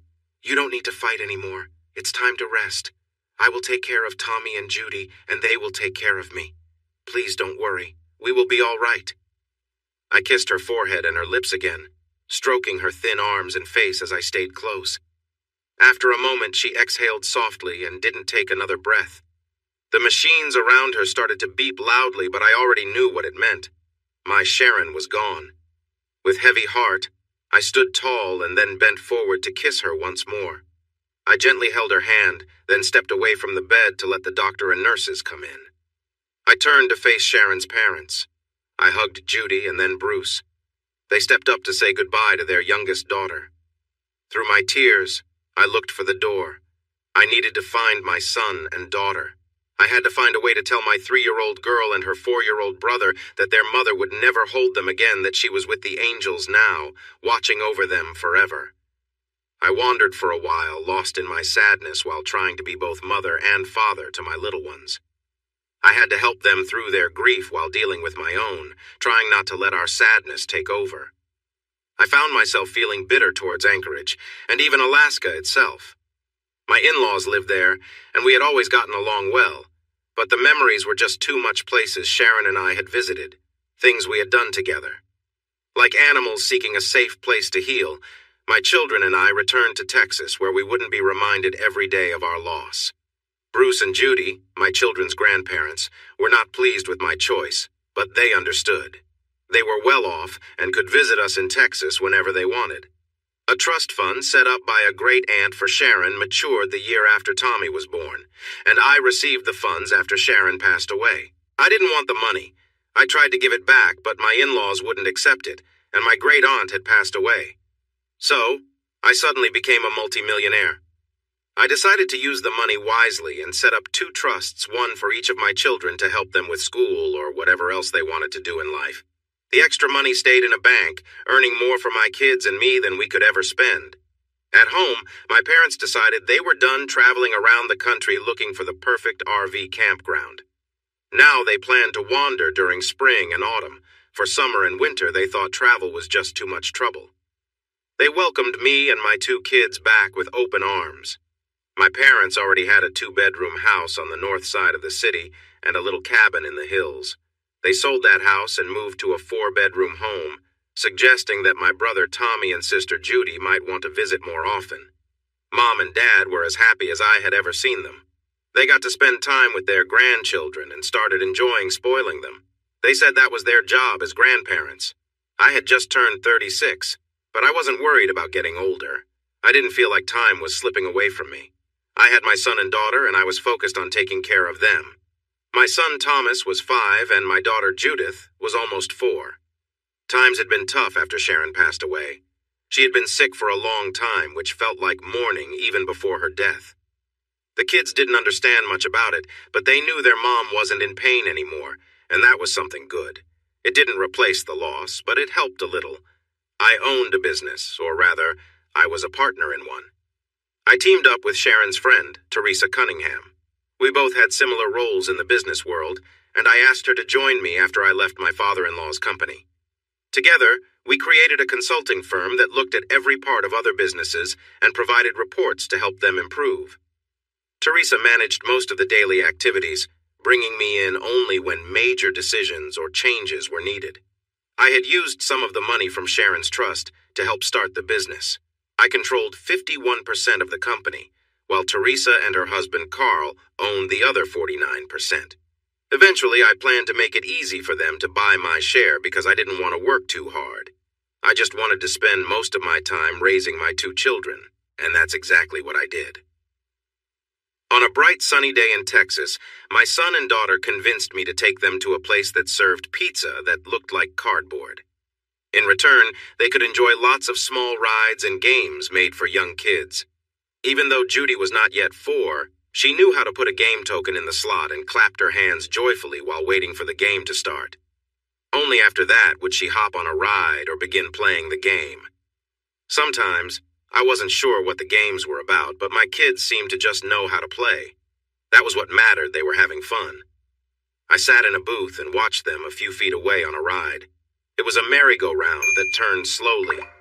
I thought I would be bored riding it myself, but they looked like they were enjoying themselves. I had helped them get on the ride before sitting down again. I felt responsible for making sure they were safe while we were there. I looked around at the other parents and waited for a special pizza I had ordered, hoping it would taste better than the ones on the buffet. The kids would join me after the ride to eat the pizza or choose something from the buffet. I suspected they would pick from the buffet instead of eating what I had ordered. Watching their happy faces made me smile. Sharon was always in my thoughts, but we were trying to carry on without her. It had been almost a year since she had passed away. "Hey, cowboy," a woman said. "Got room for a couple of girls?" I was wearing a cowboy hat, so the word cowboy felt fitting, but I wondered why someone would. Then I recognized her voice. I turned and saw a beautiful woman with a little girl standing next to her.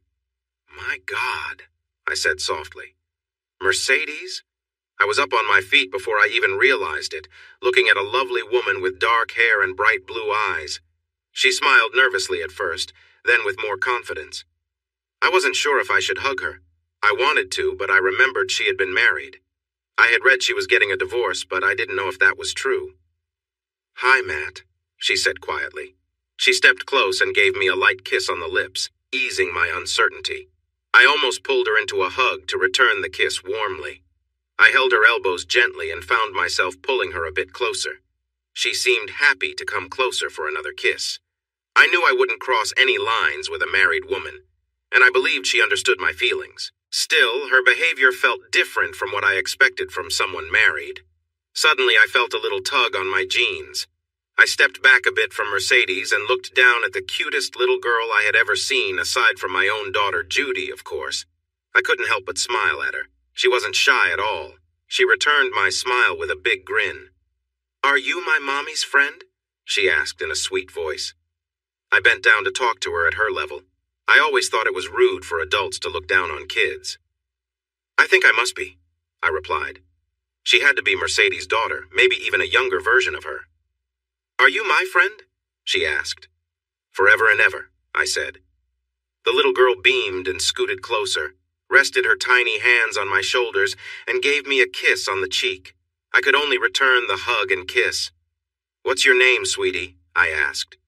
"Matea," she answered, But you can call me Maddie. I was surprised. That was a cute version of my name. I looked up at Mercedes. She smiled and nodded. She had named her daughter after me. I was taken aback. Mercedes silently mouthed, "Later." To me, I definitely wanted to learn more about this. "How old are you, Maddie?" I asked. That was the second question all adults ask children they just met. "3," she quickly answered. She knew how to play along too. She had a bit of trouble showing me 3 fingers, needing to use her other hand to help. I stood up and scanned the area for my kids. Just then, the ride they were on stopped, and they climbed off, looking at me and the 2 new friends I had. I turned to them as they rushed over. "Tommy, Judy, I want you to meet some very good friends of mine. This is Mercedes and her daughter Maddie." The kids paused, unsure of what to do for a moment. To break the silence, I suggested we all go grab some pizza from the buffet and get some drinks. Judy, of course, wanted to check out the ice cream machine right away, but I gave her a knowing look. She understood. She was just testing the waters like all kids do. Before long, all 3 kids were on one side of the booth, happily eating pizza and chatting as if they had known each other forever.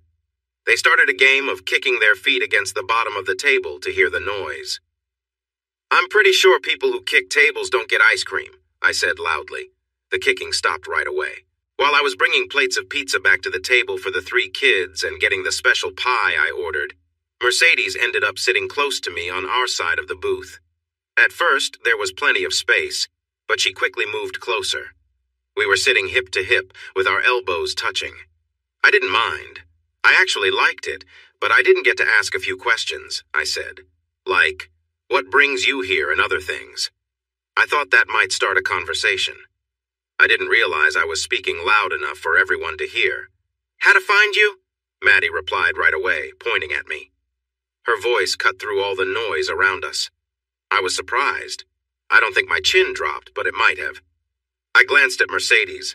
Her face was turning red. She wasn't looking at me.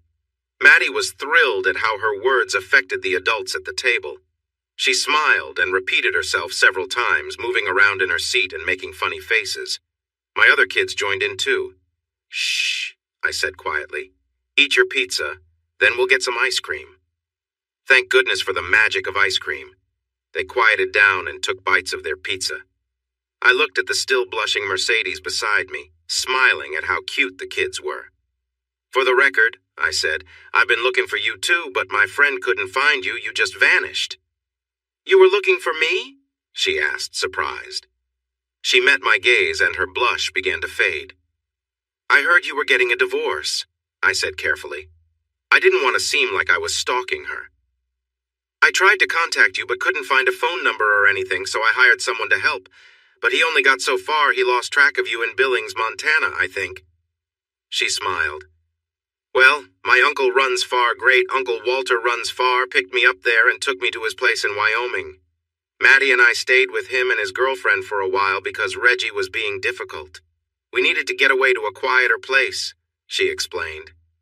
"It worked," I said, smiling back. "The investigator I hired said it seemed like you disappeared completely. I'm really glad you came," I said. "How long can you stay this time?" Mercedes looked at me closely as if searching for something in my eyes. She leaned in closer and whispered, "Until you tell us to leave." Instead of answering, I gently kissed her lips, taking my time but keeping it light. 3 pairs of curious eyes were watching us closely. "What's that song?" I asked. "Until the 12th of never." A smile spread across my face. I kissed her again, then turned back to the kids who had been quietly watching us. They were busy eating the make-believe pizza. It was clear they really wanted ice cream and were trying their best to be good. Mercedes and I finished our pizza one-handed, her left hand holding my right under the table, and neither of us wanted to let go. "Where are you staying?" I asked. I was eager to move her and the kids to the ranch soon. I hadn't thought much about it. Mercedes might feel differently, but I hoped to convince her if she wasn't on board. Mercedes laughed and glanced out the window. "We just arrived, Maddie and I, plus my investigator. We were heading to the hotel when we spotted your truck. He recognized it, and I told him to pull in here," she explained with another chuckle. "He's waiting in his car with our bags in the trunk." I laughed too. Mercedes and I felt like kids again. It seemed rekindling our past romance might be easier than I thought. This felt really nice. "Do you want to stay out on the ranch with us?" I asked softly. "You still have?" I nodded. "Sort of same place, new house," I clarified. "Can Joe, his name is Joe Conway, put our things in your truck?" Mercedes asked, showing no hesitation about staying at my ranch. I took out my remote key and pointed it towards the big glass window. I unlocked the front and back doors, then the tailgate. "I only have 2 child seats," I warned. "Don't worry, I've got it covered," Mercedes replied with confidence. "I brought Maddie's seat all the way from Cheyenne." She freed her right hand and pulled out her phone. "Joe, Mercedes, would you please put our things in Matt's truck?" she asked. "In the back part?" she added, glancing at me. "Have him put them in the truck bed," I told her, as a plan began to form in my mind. "Tell him that we can pay a bit more for the concierge service, okay?" I thought that was fair. Private investigators usually didn't deal with carrying bags or setting up car seats. "Daddy," my son Tom asked. I raised my eyebrows to show I was listening. "Are Maddie and, CDs?" he asked, glancing at Mercedes. "Are they going to stay with us?" he finished. "I think so," I replied calmly. "Mercedes has been my friend for a long time, and I think Maddie will be my friend too. And they can be your friends as well. What do you think?" Tom shrugged. It didn't matter much to him. "Okay," he said, accepting it all. "Yay!" Judy cheered happily. New friends sounded great to her. She paused, her eyes shining with excitement as she turned to Maddie. "Do you want to ride horses?" Maddie's eyes opened wide. "Horses?" she shouted, clearly excited by the thought of horse rides. She nodded eagerly. We had just about finished the pizza. There were only a few crusts left and 1 slice of mushroom resting in the center of a plate, but that was all. Ice cream cones were licked clean, leaving the 3 little faces covered in sticky cream as they tried out new games. Before he left, Joe had put Maddie's booster seat between Tom and Judy's, which I thought was nice. Tom's seat was still on the driver's side, right behind me, which was where he liked to be. Judy didn't mind, so everything was just right for the 3 kids. They all fell asleep within just a couple of minutes after we drove away. I had made sure to get comfortable bench seats put in the new pickup, both in the front and the back.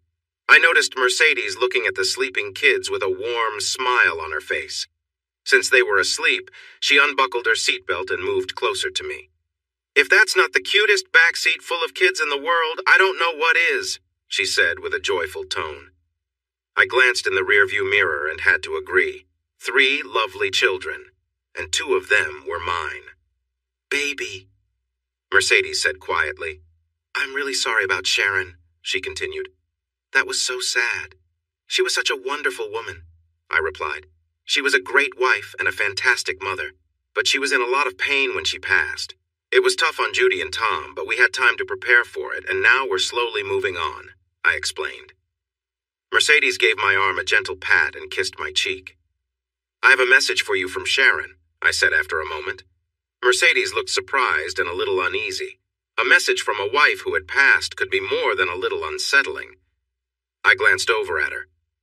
"Well, indirectly anyway," I said, giving in. I looked out the windshield at the road ahead. A couple of months before she passed, Sharon sent everyone away and had me lie next to her on the hospital bed so she could talk to me without tiring. I pointed at a building we were about to drive by. It was Jesse's barbecue where Mercedes and I first met. She recognized it right away. "Oh, honey, we have to go there soon, okay?" she said excitedly. I noticed she was calling me honey again, just like she did before we separated years ago. I liked it. It felt nice. "We will," I promised, giving her a reassuring pat on her thigh. "We will." Anyway, Sharon told me that when she was gone, she wanted me to find a woman to love and who would love me and our children. She made me promise, I said to Mercedes. Mercedes looked down, studying her hands in her lap. "So, I don't want to scare you away, but my dear wife asked me to find love and let my children be loved too, so if that's not what you want..." I paused, taking a moment to find the right words. "If you're not on the same page and it's going to be like last time..." "Stop there," Mercedes interrupted, pointing at a roadside park just ahead. I quickly braked and pulled in safely, making sure not to wake the kids. As we stopped, a cloud of Texas dust floated by the truck. Mercedes turned to me, threw her arms around my neck, and pressed her lips against mine. "I want you. I love you. And I'm not going anywhere," she promised. "I mean it. I'll be here with you until you tell me to leave. Do you understand, Matthew James?" I kissed her back and wrapped my arms around her. "You said the L word," I murmured. "We didn't do that last time, even though I wanted to." "I know," she replied softly. "I wanted to too, but if we had, we wouldn't have been able to separate and do what we needed to do." My voice was low and filled with emotion. "But this time, little dove that calls at morning," her Cheyenne name, "I'm going to say it morning, noon, and night. So if you're not ready for—" "Just say it," she urged. "I love you," I said without hesitation. "I love you. I love you too," she replied sweetly, letting out a happy sigh as she rested her cheek on my shoulder. We stayed there for a few more minutes, sharing kisses in comfortable silence. I put the truck back in gear and we continued down the highway. We didn't say much as we drove. We didn't need to. Our relationship, which had been interrupted years before, felt like it had resumed right where it left off. We were incredibly at ease with each other and already making plans for the future. When we arrived home, all three kids were lively after their nap on the way back to the ranch. They wanted to do everything at once. When the horses by the corral whinnied, we knew what to do first. Mercedes and I took the three children down there, bringing a small bag of apples. The kids fed the other horses while I saddled 2 Shetland ponies I had for my children. I thought about getting another one for Maddie, and I told her that.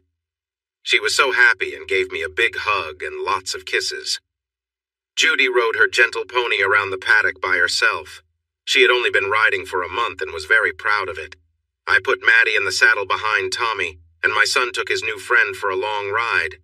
3-year-old Maddie held on tight to Tommy's waist while he guided his Shetland around. After a while, 5-year-old Tommy came back to where Mercedes and I were standing and asked us to move Maddie in front of him so she could see where they were going. She loved it. Tommy received a big hug and a kiss on the cheek for that. He wasn't sure how to respond to Maddie's kiss, but accepted it, just like he did with his little sister's kisses. He didn't return them, but he didn't mind. Soon the kids decided they wanted to go swimming. We unsaddled the ponies, gave them water, then brushed them before letting them go back to the pasture. I raced the kids back to the house and sent them upstairs to change into their swimsuits. I thought Mercedes might want to unpack their things while I watched the kids in the wading pool, but she had other plans. She opened one suitcase to get her and Maddie's swimsuits, and we all went to the pool. Mercedes and I watched as the 3 kids laughed and played in the sun and water. As the sun began to set, I started the grill and cooked a couple of steaks for myself and Mercedes, along with some chicken drumsticks for the kids. I also made baked potatoes and roasted some asparagus and other veggies to make sure we all ate healthy. After dinner, the kids used their remaining energy to chase fireflies around the backyard. By bedtime, they were starting to tire. Mercedes and I helped them shower. My kids went into the master bath while Mercedes took little Maddie to the bathroom down the hall. This was all part of my plan. I wanted the kids to be so tired that they would sleep soundly all night long. Mercedes and I walked from my children's bedroom to Maddie's, watching them as they slept. I had my arm around her waist, no longer pretending we were just friends as we had told the kids. "I'm pretty sure when the Bible talks about angels," I said, "it was thinking of a sleeping child." I smiled. Mercedes replied. She shifted from beside me to in front of me and wrapped her arms around my waist, leaning in close. We shared our first kiss without anyone watching, since she and Stevie left me years ago. We both noticed 3 pairs of curious eyes watching us. In her room, Mercedes opened another suitcase and took out a nightgown before we walked down the hall to my bedroom. It was ours now, and we didn't feel the need to talk about it. We spent the night together, enjoying each other's company and reconnecting. It turned out we still remembered how to be close to one another. Everything felt right. Mercedes got up just before sunrise, put on her nightgown, and went to her bedroom where she still hadn't unpacked her things. We kept up the act of sleeping separately for almost 3 weeks. Mercedes would wake up early to return to her bed, but one morning the alarm clock failed. The first thing we knew of the problem was when all 3 kids climbed into bed with us and said someone needed to get up and make breakfast. They didn't care who cooked pancakes and sausage, but it had to be quick so they could watch their cartoons. Mercedes was in her nightgown, and I was in my boxers. We were lucky we had changed into something before we fell asleep. I didn't want to think about what would have happened if they'd found us unprepared. I decided I would change the batteries in the baby monitors and turn up the volume so we could get some warning next time. Once we got caught, Mercedes officially moved into the master bedroom with me. To our surprise, none of the kids seemed worried that Maddie's mother was now sleeping with Tommy and Judy's father. They didn't mind at all. We had expected a lot of confusion and questions. Feeling encouraged by how well they accepted our closeness, Mercedes and I sat them down to talk about parents. I explained that I wanted to be a father to all three of them and that Mercedes would be their mother. I told Tommy and Judy that their mother was in heaven watching over them, but that Mercedes would be there for them every day. They took the news very well. They had already built a close friendship with Mercedes, and she felt the same way about them. Maddie, whose father had been away since before she was born, wondered if I would be her daddy. She asked if I would still read stories to her like we had been doing for weeks. When she learned I would read even more stories and that I would always be around, she was very excited. We thought telling our parents would be difficult. We expected them to give us lots of advice about taking our time and making the right choice. We didn't think they would be against it, but maybe a little hesitant. Since they were nearby, we decided to go to my mom and dad's house first. As soon as my parents hugged the three children, Maddie, Tommy, and Judy ran off to the backyard. Tommy and Judy wanted to show Maddie the sandbox and swing set that Dad had built for them. That left Mercedes and me with my parents, where we accepted a glass of Mom's lemonade and prepared for the conversation we knew was coming. "Mom," I said after taking a big sip of lemonade, "this is Mercedes." I added, "We're going to get married." I told Matt I didn't really need an introduction. Mercedes joined in before my parents could respond. "We actually met years ago in a video chat. Matt introduced us back then." She asked my mom, "Do you remember?" Mom looked surprised. I could tell she was about to ask some important questions but couldn't get them out. She studied Mercedes closely. No, honey, I don't think..." "What if I said I was holding up something special?" Mercedes asked playfully. "Or how about something unique that you left behind from a trip?" Mom blinked, and then she seemed to understand. "Oh dear," Mom exclaimed, blushing bright red. "The girl in the mirror," Dad said with a smile. Dad got up, walked over to Mercedes, and shook her hand formally. "Very nice to meet you," he said, sounding pleased. He was supportive of us. He called us a nice couple and went to the kitchen to refill the lemonade. When Mercedes shared that she was half Cheyenne, my parents were amazed. She told them how her dad always spoke of meeting a cheerful Irish girl, and her mom boasted about capturing a Cheyenne warrior. Mom and Dad were completely fascinated. After dinner, when the three kids asked my dad to read them stories, it was clear my parents were just as charmed by my Cheyenne friend and her daughter as I was. No one mentioned that our relationship was moving too fast. Our body language seemed to assure Mom that everything would be just fine. By the time we finished washing and putting away the dishes that evening, Mom and Dad were busy trying to get their third grandchild to call them Grandma and Grandpa. They managed to do this with little effort. Maddie didn't know her own grandparents very well, so she easily accepted Tommy and Judy as her new grandparents. A week later, we flew to Philadelphia so that Mercedes could introduce me and my children to her parents. I really enjoyed meeting them. When I first met Mercedes years ago, I thought it would be great to know her family, and I was right. At first, her parents were a bit worried since Mercedes had just gone through a divorce, but they welcomed me and my children warmly, and we had a wonderful time. I suspected that Mercedes had talked to her mother, Fiona, about the 3 weeks we spent together earlier. It seemed she had done this shortly after she left me, because Fiona hugged me tightly before we were even introduced. By the time we left to go home, Tommy and Judy had gained another set of caring grandparents who were eager to spoil them. Mercedes called her ex-husband's parents to see if they wanted to meet Maddie, but they said no. That was fine with us. All 5 of us flew to Anchorage to visit Tommy and Judy's other grandparents. On the plane, the kids had a great time, quickly winning over the flight attendants in first class. They got extra snacks and a lot of attention during the flight. While the attendants played with the kids, Mom and Dad held hands and rested. Our visit with Bruce and Judy went really well, even though I had worried about it before. They knew that Sharon had asked me to find a mother for the kids and someone for me to love. They were surprised that I had found someone so quickly, but they welcomed Mercedes without hesitation. Overall, our introductions to all the family members went smoothly. Mercedes and I fit together perfectly, just like two pieces of a puzzle. We never had an official first date and went from just met to being completely involved very quickly. After she returned, we fell back into our relationship easily, always keeping an eye out for any issues, but we couldn't find any. Feeling encouraged, Mercedes and I got married just 3 months after she and Maddie surprised my kids and me at the pizza restaurant. Being married to Mercedes was an adventure, but a comfortable one. We agreed on many things, but we always had discussions about our different ideas. Whenever we disagreed, we talked it through and found a solution together. Sometimes we saw things from each other's viewpoints. Other times, we disagreed. The hardest moments for us were when Mercedes thought about what could have been. She often worried that she was too focused on her dance career. She wondered how our relationship might be different if she hadn't left to follow her passion. I tried to be practical about it. What happened in the past couldn't be changed. We had 3 wonderful kids who we loved dearly, and we would never regret having them. Deep down, we both knew that if Mercedes hadn't continued with her dance group, she might have regretted it later on. Any connection we had back then likely wouldn't have lasted, and we wouldn't be together today. Despite everything that had happened, we were happily married with 3 amazing children. We shared a deep love for each other and enjoyed our blended family. We fit together well and took on our roles easily. Mercedes was the mom to our kids, and I was the dad. We worked together to set rules and boundaries in our family, showing our children what a loving relationship looks like every day.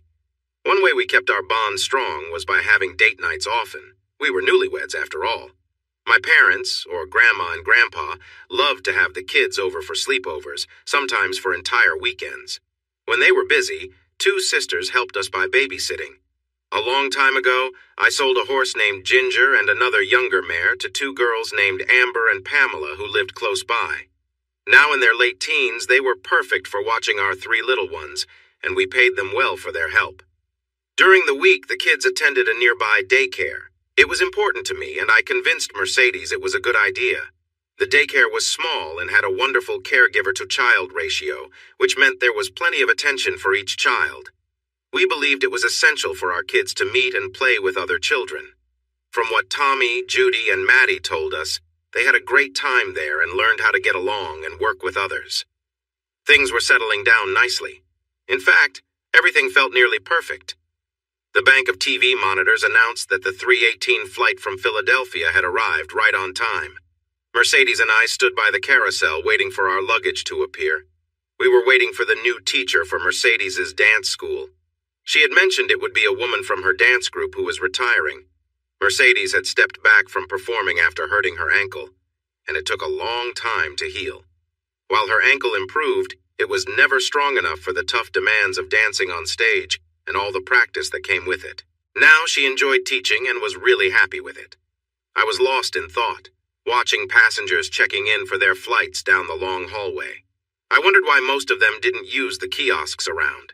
It seemed strange to wait in line when they could just use the touchscreens. But that was up to them. "Hey, did someone say this is National Fly Naked Day?" a soft voice suddenly asked from behind me. I jumped slightly and turned around to see Stephanie, I said, surprised. "What are you doing here?" I quickly glanced at my wife, who was smirking a few steps away. I realized I had been tricked, but I would address that later when we were away from the busy airport. I turned back to Stephanie, took her hands in mine, and held her at arm's length. Time hadn't changed how attractive the blonde woman was. She caught the eye of not just men, but many women, too. "I should have guessed it was you," I said, feeling a bit foolish for not noticing sooner. A new dance instructor from Philadelphia? Of course, it made sense. "It's so nice to see you," I told Stephanie and kissed her cheek. "And who's this?" I asked, stepping back a bit. I noticed a little girl hiding behind Stephanie's leg, her skirt coming to mid-thigh. Clearly, Stephanie was still quite bold. "This is Daphne. Daphne, sweetie, can you say hello to Matt?" I bent down to be at her level and smiled. "I'm really happy to meet you, Daphne. Did your mom tell you that we were friends a long time ago?" The little girl nodded shyly, then suddenly smiled and rushed to hug me. I wasn't ready for it, and it almost knocked me off balance. I quickly put my hand behind me to steady myself on the floor. After regaining my balance, I placed my hands on her waist and hugged her back, giving her a gentle kiss on the cheek. "Let's play a little question game, like grown-ups do," I suggested. "How old are you?" She proudly held up 4 fingers, smiling widely. "And what's your name?" "Daphne Mercedes Walton," she replied cheerfully. I glanced quickly at Mercedes. "Do you know that lady?" I asked, pointing at my wife. Daphne nodded eagerly. "Aunt Mercedes," she said. "I think Aunt Mercedes could use a hug too, don't you?" I suggested. The little 4-year-old nodded again and hurried over to Mercedes. My wife bent down to pick up the little girl and they hugged tightly. When I stood up, Stephanie came into my arms. She wrapped her arms around me and hugged me more warmly than before. "I missed you, Matt," she whispered. She gave me a light kiss, then turned and joined Mercedes. The 3 of them shared a big group hug for a moment. A buzzer sounded, and the luggage carousel began moving, bringing all the passengers' bags around for collection. Stephanie pointed out her and Daphne's bags as they passed by so I could grab them and set them down. Mercedes and Stephanie each took a large suitcase and rolled them toward the exit while I pulled 2 big duffel bags. Thankfully, they had wheels behind me. Little Daphne put on a small pink backpack covered in bunnies and walked along with us to the temporary parking. I loaded everything into the back of the pickup, climbed into the driver's seat, and adjusted how my firearm was secured. The airport should be a safe place, but things can happen. I started the engine and turned on the air conditioning. Mercedes and Stephanie were already deep into what looked like a long conversation, and Daphne was listening closely. "So, where are we going?" I asked, though I pretty much knew the answer. "The guest room is all set up," Mercedes answered calmly. I had known where we were headed. I just wanted to confirm it. At home, Daphne was reunited with Maddie and met Tommy and Judy, who welcomed her without any hesitation. Tommy did ask if I had any friends with little boys, but he didn't seem too upset about it. Before long, all 4 kids ran outside to the playground we built in the backyard. Mercedes and Stephanie continued their lengthy chat, and I sat on the deck to watch the children play. "Talk to me," I told Mercedes when I finally managed to get her attention. We were in bed and I had rolled her onto her back after a long moment of affection. "About Stephanie?" she asked innocently. "Yes, about Stephanie," I replied firmly. "What's going on?" "She needed a job. I had a job for her. She's like my little sister, you know that. I love her. I wanted her to work with me in the studio and she agreed. She came down here and I want her to live with us so I can have my sister around all the time, okay?" There was nothing aggressive in her explanation. It was clear she had thought this through. In truth, none of it caught me by surprise. "But the last time you brought Stephanie here, it felt like you wanted to pull us apart," I said clearly. "Why do you want to create distance between us now?" Mercedes laughed lightly. She didn't seem worried at all. She put her hands on the back of my neck and leaned in for a sweet kiss. "That didn't really work out back then, did it?" she said gently. "You and Stevie got along really well and we ended up like the 3 Musketeers, right?" Well, not exactly. The 3 of us had shared a close bond for 2 of the 3 weeks I was with Mercedes back then, an intense relationship that filled our days. I didn't remember Dumas writing about the Musketeers in such a way. I shifted uncomfortably in bed and Mercedes wrapped her legs around mine, holding me in place. "Mercedes," I started, "we're married now, not single and, well, we can't just—" I was glad that Stephanie wasn't here to cause trouble, but there were still some tricky feelings to work through. "Shh," Mercedes whispered softly in my ear. "Stevie came here to help me at the dance studio. I really care about her, and I want her close. She will be a good friend for you too, honey. She's not going to come between us, okay?" I didn't respond right away. Her words were sinking in, but I needed a moment to think. Mercedes moved closer and playfully adjusted her nightgown. In an unexpected moment, I found myself swept away. I didn't get the chance to ask anything more. It worked out. We found our rhythm again, creating a new version of our trio, but this time without the old ways. Mercedes and I were a typical married couple, and Stephanie was our guest. Well, she helped a lot around the house for a guest. We split up all the chores. Since we didn't have a working ranch, there wasn't much to do outside. I usually handled those tasks, but the women often joined me. Mercedes and Stephanie would leave every Monday, Wednesday, and Friday morning in Mercedes's SUV to teach adult classes at the dance studio. On Tuesday and Thursday afternoons, they held classes for children after school. I took care of breakfast for our 4 kids, getting them ready for daycare if I had to go into the office or dress them for a fun day at home. If the weather was nice, the kids loved to play outside in the morning. They liked to see me on the deck where I could watch them as they played. Sometimes they would ask me to join in and play different characters based on the current mood. After an early dinner on Tuesdays and Thursdays, I would take all 4 children in their dance outfits to the studio, where they would join classes with kids their age. Tommy was not very excited about the dance classes, but the 3 girls loved learning to dance with Mercedes and Stephanie. Tommy tolerated it and even seemed to have fun sometimes. We settled into a routine but kept things fresh and exciting. Our date nights with Mercedes often included Stephanie, and we would go out for dinner, dancing, concerts, or even a movie every now and then. We also got involved, even a little bit, with some local charities and community activities. We received an invitation to a ball at the home of Kyle Mulvane, which aimed to raise money for preserving local historical sites. The joke was that the Mulvanes owned a large part of the southwest side of the city and had plans to acquire more. They were seen as important figures in the city. I had one invitation, but managed to get another so Stephanie could join Mercedes and me. The event allowed for semi-formal attire. Mercedes and Stephanie wore lovely evening gowns. Mercedes chose a dress in a soft greenish-gray color that looked stunning on her. It had an elegant design that showed off her long, graceful leg. Stephanie wore a beautiful royal blue gown that suited her perfectly. It had a deep neckline that highlighted her features nicely, and a slit on the left side to showcase her leg.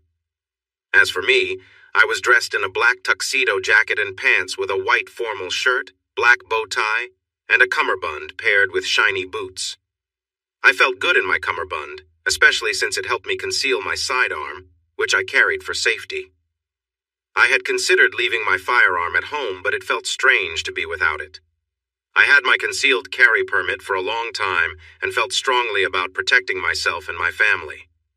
One of the first things I did after moving back to Texas was to renew my permit. When we entered the venue, we attracted a lot of attention, mainly because the 2 women I was with looked stunning in their gowns. We drew even more attention when we began to dance. Mercedes and Stephanie loved to dance. They had performed professionally for years and now taught dance at their own studio in the city. They wanted me to enjoy dancing too. Before I met Mercedes and Stephanie, I knew a little about shuffling my feet and holding on to a pleasant partner while dancing. But when I spent time with them, they took my dancing to a new level. I often thought of myself as someone who wasn't very good at dancing, yet my 2 friends encouraged me to try harder the more we danced together. They had even created a new dance step made for 2 women and a man. I felt more like a prop, there to highlight Mercedes and Stephanie's dancing talents. They could have used a mannequin instead, but since I could actually move, they chose me instead. The dance we performed was based on a routine they had used while traveling with a performance group. We were always moving and close to each other. After practicing for months, I was finally starting to feel confident enough to enjoy holding each lady in my arms while we danced together. It was a lot of fun. Who wouldn't enjoy being in the middle of 2 lovely dancers? People seemed to enjoy watching us too. We attracted more attention the longer we danced. I hadn't noticed it, but we'd moved quite close to the small stage where the band played. When the song ended, I saw the band leader smiling at us and clapping silently, signaling me to look behind. When I turned around, I saw that we had created a clear space around us on the dance floor, and there was a nice round of applause for our performance. I bowed awkwardly. Mercedes and Stephanie curtsied and smiled. We walked off the dance floor toward the bar. It was fun, but dancing with them was quite a workout. The girls were greeted by a group of men and women at one end of the bar. People welcomed Mercedes and Stephanie with big smiles and plenty of compliments. I decided to be helpful and went to the other end of the bar to get 2 glasses of white wine for them and a bottle of flavored water for myself. As the bartender finished pouring the wine, I heard a loud commotion where I left my dance partners.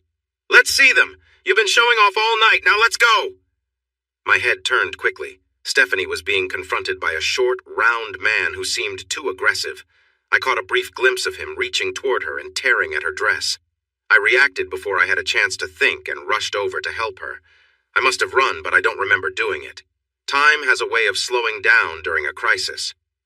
Suddenly, I found myself behind and to the right of the man bothering Stephanie. I had just a moment to see her eyes on me. She didn't seem scared, she was just waiting for me to fix everything. I grabbed the man by his shoulder and spun him around. Then I hit him in the stomach with all my strength. As he doubled over, his chin hit my knee hard. He fell back, hitting the floor with a thud, bleeding and unconscious. I started to go after him, thinking about kicking him, but it was clear he was already out. I turned around to find Stephanie and pulled her into my arms. She held on tight around my waist. "Are you okay?" I asked gently, looking into her eyes.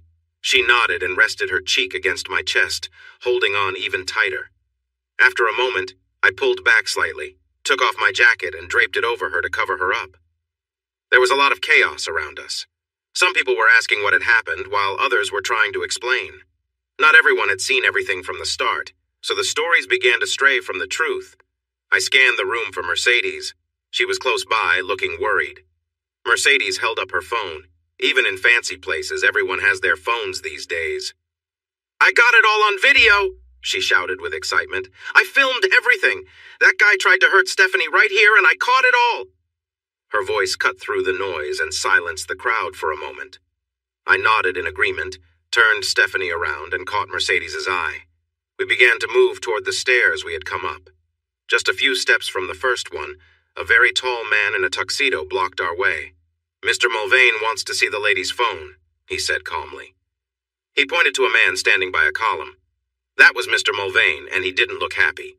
His face showed he was anxious and angry. "No," I replied quickly, but I didn't feel aggressive. "I'm not doing that." I tried to get past the big guy on my right, but he pushed his hand against my chest to stop me. He looked at Mercedes and made a gesture asking for something while keeping me in place. When I moved, his other hand grabbed my shoulder tightly. "Look down," I said in a low, angry voice. I was not happy at all. He ignored me, thinking he was in charge. I pressed the gun I had taken from its holster against his stomach. "Look down," I warned him. Finally, he looked down and realized things had changed. He wasn't in control anymore. My finger was resting on the trigger, ready to pull. Glocks have a safety built into the trigger, and I had already disengaged it. If I squeezed even a little more, it would fire. "It's aimed upward," I said in a calm tone. "If I start shooting, I could hit you right in the heart. Do you understand?" He nodded and slowly raised his hands to show they were empty. "Do you have a weapon?" I asked. He nodded. "It's small at my back," he explained. "Take it out," I said. "Slowly. Just your left hand. Use your thumb and finger only." He followed my instructions carefully. I reached over with my left hand and took the gun from his relaxed grip. I stepped back a few feet, keeping my weapon aimed at him the whole time. I noticed some people behind me gasp. It was clear to them now that I had a gun pointed at the big guy. "Get on your belly," I ordered. He did so right away. "Stephanie, Mercedes." I signaled for the two women to move to my left and lowered my arm so my gun was pointed down. I made sure my finger was safely alongside the gun's frame. In no time, the three of us moved up the steps, across the lobby, and out the door. I left the bodyguard's gun on a table as we walked by. An unsuspecting valet brought our SUV to the front, and we drove away quietly. After that, things went smoothly. No one tried to stop us. A few police cars rushed past us a couple of miles down the road, but they didn't notice us at all. Our trip to McReady Airfield continued without any problems. I had owned the airfield for almost a year, but I kept its original name. Many of our weekend visitors, who were my best customers, recognized this place by its old name. They used it because they were familiar with it. Shortly after we arrived, our SUV was parked next to the hangar, and we boarded the twin-engine Cessna that had brought us to the city. I started the takeoff while Mercedes and Stephanie were still fastening their seatbelts. 42 minutes after taking off, we landed, secured the plane, and a little later we were safely back in our ranch house. Thanks to our security system, we knew we were safe there. However, things were not quite settled. By the next afternoon, detectives in the big city had identified everyone involved. They worked with the county sheriff from our area to come and interview us. In fact, There were enough of them to form a 6-vehicle group that drove through our gates to the main house. The sheriff himself came to our door, showing respect. He knew my dad had served as sheriff during some tough times in the county, and that many older residents remembered him well. When the current sheriff saw Dad, he was very polite and courteous. Inside, Stephanie, Mercedes, and I gave the city officers the written statements we had prepared and answered their questions, as long as they seemed genuinely interested in understanding what had happened. We also shared a copy of the video that Mercedes had recorded on her phone. But as soon as the youngest detective asked a tricky question, one of our lawyers stopped the questioning with a firm statement, making it clear that we would not answer any further questions. The detective looked frustrated at this, and his colleagues noticed. One of the officers was from the district attorney's office, and she seemed to know all the lawyers I had brought in that morning. When a detective looked at her for guidance, she just shrugged. She couldn't intervene. She knew my lawyers were excellent, especially considering how much I was paying them. I hoped they would be worth the cost. Another group of my lawyers was already at the DA's office, pushing for immediate action against the person who had attacked Stephanie, arguing that he should be charged with serious offenses. 3 weeks and 4 days later, it was all resolved. The person responsible turned out to be Mr. Mulvane's youngest son. Mulvane attempted to defend his son's actions and even tried to blame Stephanie. Our lawyers quickly took action against Mulvane's and the city's attorneys, ready to challenge them in court for blaming the victim. Our main lawyer seemed eager to confront them publicly. Seeing the pressure, the Mulvane team started to retreat. It was like a snowball rolling downhill. Under this pressure, the district attorney charged Doofus with 3 serious crimes and various lesser charges. There were even more videos of the incident, in addition to the one Mercedes filmed, and none of them favored the Mulvanes. Eventually, Doofus pleaded guilty to 1 charge and received a 6-month jail sentence. But this kept him out of a Texas prison, although he did get a felony on his record. Initially, the district attorney wanted to show leniency toward the Mulvanes and charge him with a minor offense. But our lawyers made sure the local news was fully aware of the situation. The DA had narrowly won his last election and wanted to avoid any issues with a wealthy opponent like me in the future. The DA's office tried to make a case out of the fact that I had used a weapon, but we argued that the large bodyguard's actions were inappropriate and crossed a line. A video showed the big man pushing my chest, which stopped any further claims against me. If he had taken Mercedes's phone, that would have led to even more legal trouble, including theft and tampering with evidence. Fortunately, the DA decided not to pursue any charges against me. My lawyers were let down. They had hoped for more work if the DA had decided to move forward. Stephanie's lawsuit against the Mulvanes for creating an unwelcoming environment was quickly settled to avoid even more negative attention. Out of nowhere, Stephanie became a millionaire, and Mulvane even covered her legal fees. Afterward, our lawyers returned to Dallas.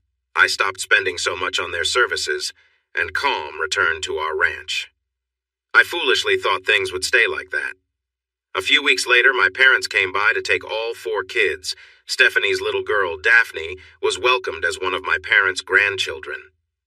They were heading out for a long weekend camping trip in my parents' big RV.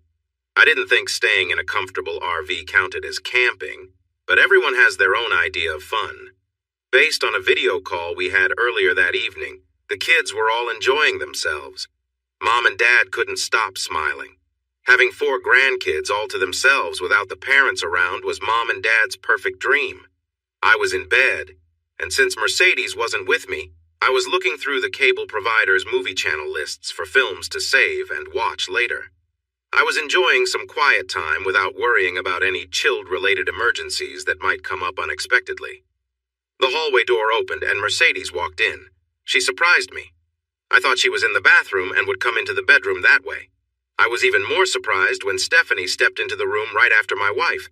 Both women were wearing sheer black robes that didn't hide much. I quickly pulled the covers up to hide my middle because I suddenly felt a little flustered. "Matt, dear, we have a problem," Mercedes said, sounding serious. I could almost hear a cartoon character saying, "uh-oh," in my mind. Mercedes sat on the bed to my right and took control of the remote. Stephanie sat on my left but kept some distance between us, looking beautiful and confident. Mercedes started the DVD player, scrolled through some options, and selected a clip named Stephanie. It seemed like she had it ready to go. "Watch this," Mercedes insisted. It was the video from the Mulvane incident, which I was familiar with. I watched as a guy acted foolishly around Stephanie and then reached for her gown, tearing it down. Stephanie's reaction was one of surprise rather than fear, even though others nearby surely reacted loudly. Suddenly, I appeared from the side, grabbed the guy, and pushed him away quickly. I felt good about how I handled it, using enough strength to protect Stephanie but holding back my anger. All my lawyers agreed it was the right move. It kept things clear, so I wouldn't face any trouble from the authorities. The clip ended with me putting my jacket around Stephanie to cover her. "Did you see it?" Mercedes asked, full of emotion. I wasn't sure what she meant other than the obvious. "I've seen it before, yes," I replied, unsure of her point. Mercedes started the video again. "Look closely, Matt. Watch Stephanie's face. Watch her eyes." I followed her advice as she played the clip slowly. I didn't notice much I hadn't seen before. I shrugged, wanting to contribute to the conversation, but I felt like I was losing the chance to speak up. I wasn't sure what my wife wanted me to see. Mercedes climbed up onto the bed and I made space for her, shifting under the blanket closer to Stephanie, who stayed on top of it and safe. My wife pointed the remote at the player and replayed the video in slow motion. "Do you see?" Mercedes almost whispered. "Our Steffi isn't afraid of that guy she's looking at you coming to help her. See?" That seemed to be true. Stevie wasn't focused on the strange man. She seemed to be looking at me as I came into view. She didn't even flinch while I stepped in. When I turned back to her, she just looked up at me, wrapped her arms around me, and rested her face against my chest. Mercedes rewound the tape to where Stephanie was gazing up at me and paused it. She leaned over and kissed me gently. "Honey," she said softly, "Steffi wasn't scared. She knew her hero was coming to save her. And you did." She paused for a moment. "See how she looks at you. You can tell my sister has feelings for you, and you know it." I took a deep breath. I couldn't deny what Mercedes said. "And here's what Mrs. Stanley caught on her phone," Mercedes added, anticipating any defense I might have. She played another short clip that showed me quickly taking off my jacket and putting it around Stephanie to comfort her. When it ended, Mercedes backed it up to my face, looking down at Stephanie. "And darling," Mercedes murmured, "you care for her too." I didn't know what to say. What she said was true, although I had been trying to convince myself otherwise for a while. I couldn't argue with what Mercedes was telling me. The video spoke for itself. "Honey," I started in a shaky voice. "I would never—" I stopped, looking at Stephanie. I didn't want to hurt her feelings, but I needed to reassure my wife. "Sweetheart," I tried again, "I could never betray you. I wouldn't do that to you." While I was sorting through my thoughts, Mercedes had turned off the DVD player and dimmed the lights to a warm glow. Then she stood up and let her robe slide down to the floor. I noticed movement on my left. Stephanie was also letting her robe fall and was smiling at me as she did. Both women slipped under the blanket and cuddled close. Stephanie rested her head on my shoulder while Mercedes snuggled next to me and propped herself up on her elbow. "Sweetheart," she whispered gently, "I know you would never betray me." "You don't have to worry, Matt," Mercedes said gently. "But—" I started, hesitating. "Shh, I know," she replied, giving me a comforting pat on the shoulder. Both women gave me a light, friendly kiss on the cheek. "Look, Matt," Mercedes continued calmly, "there's no betrayal here, no secrets, no sneaking around. Everything's right here, open for all of us." Stephanie leaned over, resting on her elbow, and gave me a warm, reassuring kiss. "I love you, Matt," she said quietly. "I have for a long time, and I always will." "You see?" Mercedes added softly. "She cares about you, and I care about her, and you care about both of us, right?" "I do," I said, taking a deep breath. "But since you were part of Stephanie's journey, we just need to make things right. You see that, don't you?" Mercedes continued. How did I protested, surprised. I hadn't realized my part in all of this. "Because he wasn't you," Stephanie said softly. "And I think I was looking for you all along without realizing it. I didn't mean for things to happen as they did, but here we are now, and I know we'll be happier together." I listened, letting her words sink in. It was clear that both Mercedes and Stephanie meant what they said. "But do you know how complicated this is going to be?" I sighed. They didn't seem too worried, and I had to admit I felt a bit of relief. "Yep," Mercedes replied cheerfully from one side. "We'll figure it out," Stephanie added from the other. "It'll be great." And for the most part, it was. We each had our own strong personalities, which sometimes led to disagreements, but we promised each other to always talk things through and never let issues build up. We agreed to resolve things, no matter how long it took, before calling it a night. We shared our lives openly and respectfully, and we grew closer as we continued on our journey together. Each day brought a new understanding, and while there were challenges, we faced them as a team, finding joy and strength in our connection. When we wanted to spend some quality time together, we made sure to find ways to do it often. We decided that the three of us needed more time with each other than a typical couple. To manage this, we frequently asked my parents or local teenagers to watch over the 4 kids. My parents loved all the kids and enjoyed seeing them as much as they could. Whenever my parents needed a break or had other plans, we would call on Amber and Pamela to help with babysitting. They were happy to help and were well compensated for their time. After Pam went to college and Amber married a local guy, they recommended other babysitters who could watch the kids overnight or on weekends. There were always plenty of sitters available in the area, and we used them often. Before the oldest kids started school, I adopted Maddie and Daphne. Maddie was named after me. Mercedes' husband didn't mind since he didn't want kids, and he easily agreed to give up his rights as a father. Daphne's ex also agreed to do the same since he met someone else and wanted to focus on their family. He couldn't afford to visit Daphne regularly, and their relationship faded away. I was surprised when Stevie and Mercedes decided they wanted more children. I thought 4 was enough, but they convinced me otherwise. Stevie had another girl, and Mercedes had a boy a couple of years after we all became a close-knit trio. Then Stevie had a boy, and Mercedes welcomed another girl. I loved all the kids. My life was full of love from my partners and the children around us. I looked down the hill and saw my 19-year-old son, Tommy, and a couple of the older girls walking up to the house, probably for dinner, even though it was a bit early.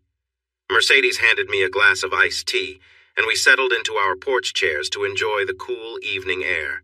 Tommy had grown into a stronger version of me, but you could still see his mother in his nose and his serious expressions. 17-year-old Maddie was a cheerful look-alike of her mother, Mercedes, while 18-year-old Daphne had the grace and charm of Stevie. Tommy and Daphne were already attending Texas 8A NDM, and Maddie was preparing to start there in the fall. My daughter Judy wanted to become a pediatrician and was studying pre-med at TCU, but was home with us for a few weeks between terms. Judy was in the backyard supervising the younger children as they played. I could hear their happy squeals and shouts. When I was a teenager, younger than our older kids are now, my mom and dad let me stay alone in the house that our kids just left. Later, I convinced Mercedes and Stevie that letting our older kids do the same would help them learn responsibility and prepare for adulthood. I thought it was a good idea. The 4 of them had made the place feel like home. There were plenty of bedrooms, and everyone seemed content. The kids enjoyed their freedom, which also gave us adults some room to care for the younger ones. I appreciated not having to listen to the latest music that I found hard to understand. I watched Tommy, Daphne, and Maddie walk steadily up the path toward us. The area where I used to train was now just an open field. Tommy and the 2 girls were linked together as they stopped. Tommy and Maddie looked at each other closely. Maddie wrapped her arms around Tommy's neck and gave him a kiss. After that, Daphne pulled Tommy closer and kissed him too. "Wow," I said in surprise. It was clear what they were trying to tell us. They started moving again. Tommy had one arm around Maddie and the other around Daphne, while the girls held on to him just as tightly. Mercedes laughed next to me. "I told you he'd figure it out eventually," she said while looking at Stevie. Stevie giggled in response. "Took him long enough, huh?" I realized I had missed some signs around me. "Dad," Tommy said when they reached the porch. He didn't sound rude. He seemed sincere. The girls kissed me on the cheek and waited nearby with gentle smiles. I looked at the 3 of them. I tried to look serious, but I couldn't manage it. You all know how tricky things can get, right? I asked as I looked at each of them. I expected to see some shame, but none was there. Yes, they replied together, smiling again. The girls walked up the steps to link arms with their mothers. But we'll always have you and Mom to help us when things get tough, Daddy, Maddie said softly but confidently. I let out a deep sigh. There was no point in resisting what was already happening. All right, go inside and wash up for dinner, I said, standing up and heading to the front door. I gave Tom and the young women a warm hug as they walked into the living room. I watched them go inside and took a deep breath. I never really wanted them to grow up, but here we are. My two loving wives came to me, wrapped me in their arms, and showered me with kisses. After a while, I opened the screen door and invited them in. I closed it behind me and headed around the house to find our little ones playing in the backyard. I wanted to hug them and have fun before they got older. I have met and loved 4 women in my life. 1 hurt me, 2 went away but then returned, and 1 left me alone. From all of them, I've learned that life keeps moving forward and it's a wild journey. You better hold on tight because the surprises can really shake you up if you're not ready. Hey everyone! Thanks for watching. Don't forget to subscribe and turn on notifications so you won't miss any of the exciting stories we have coming up. What do you think about the characters in this story? Let us know in the comments. We'd love to hear from you.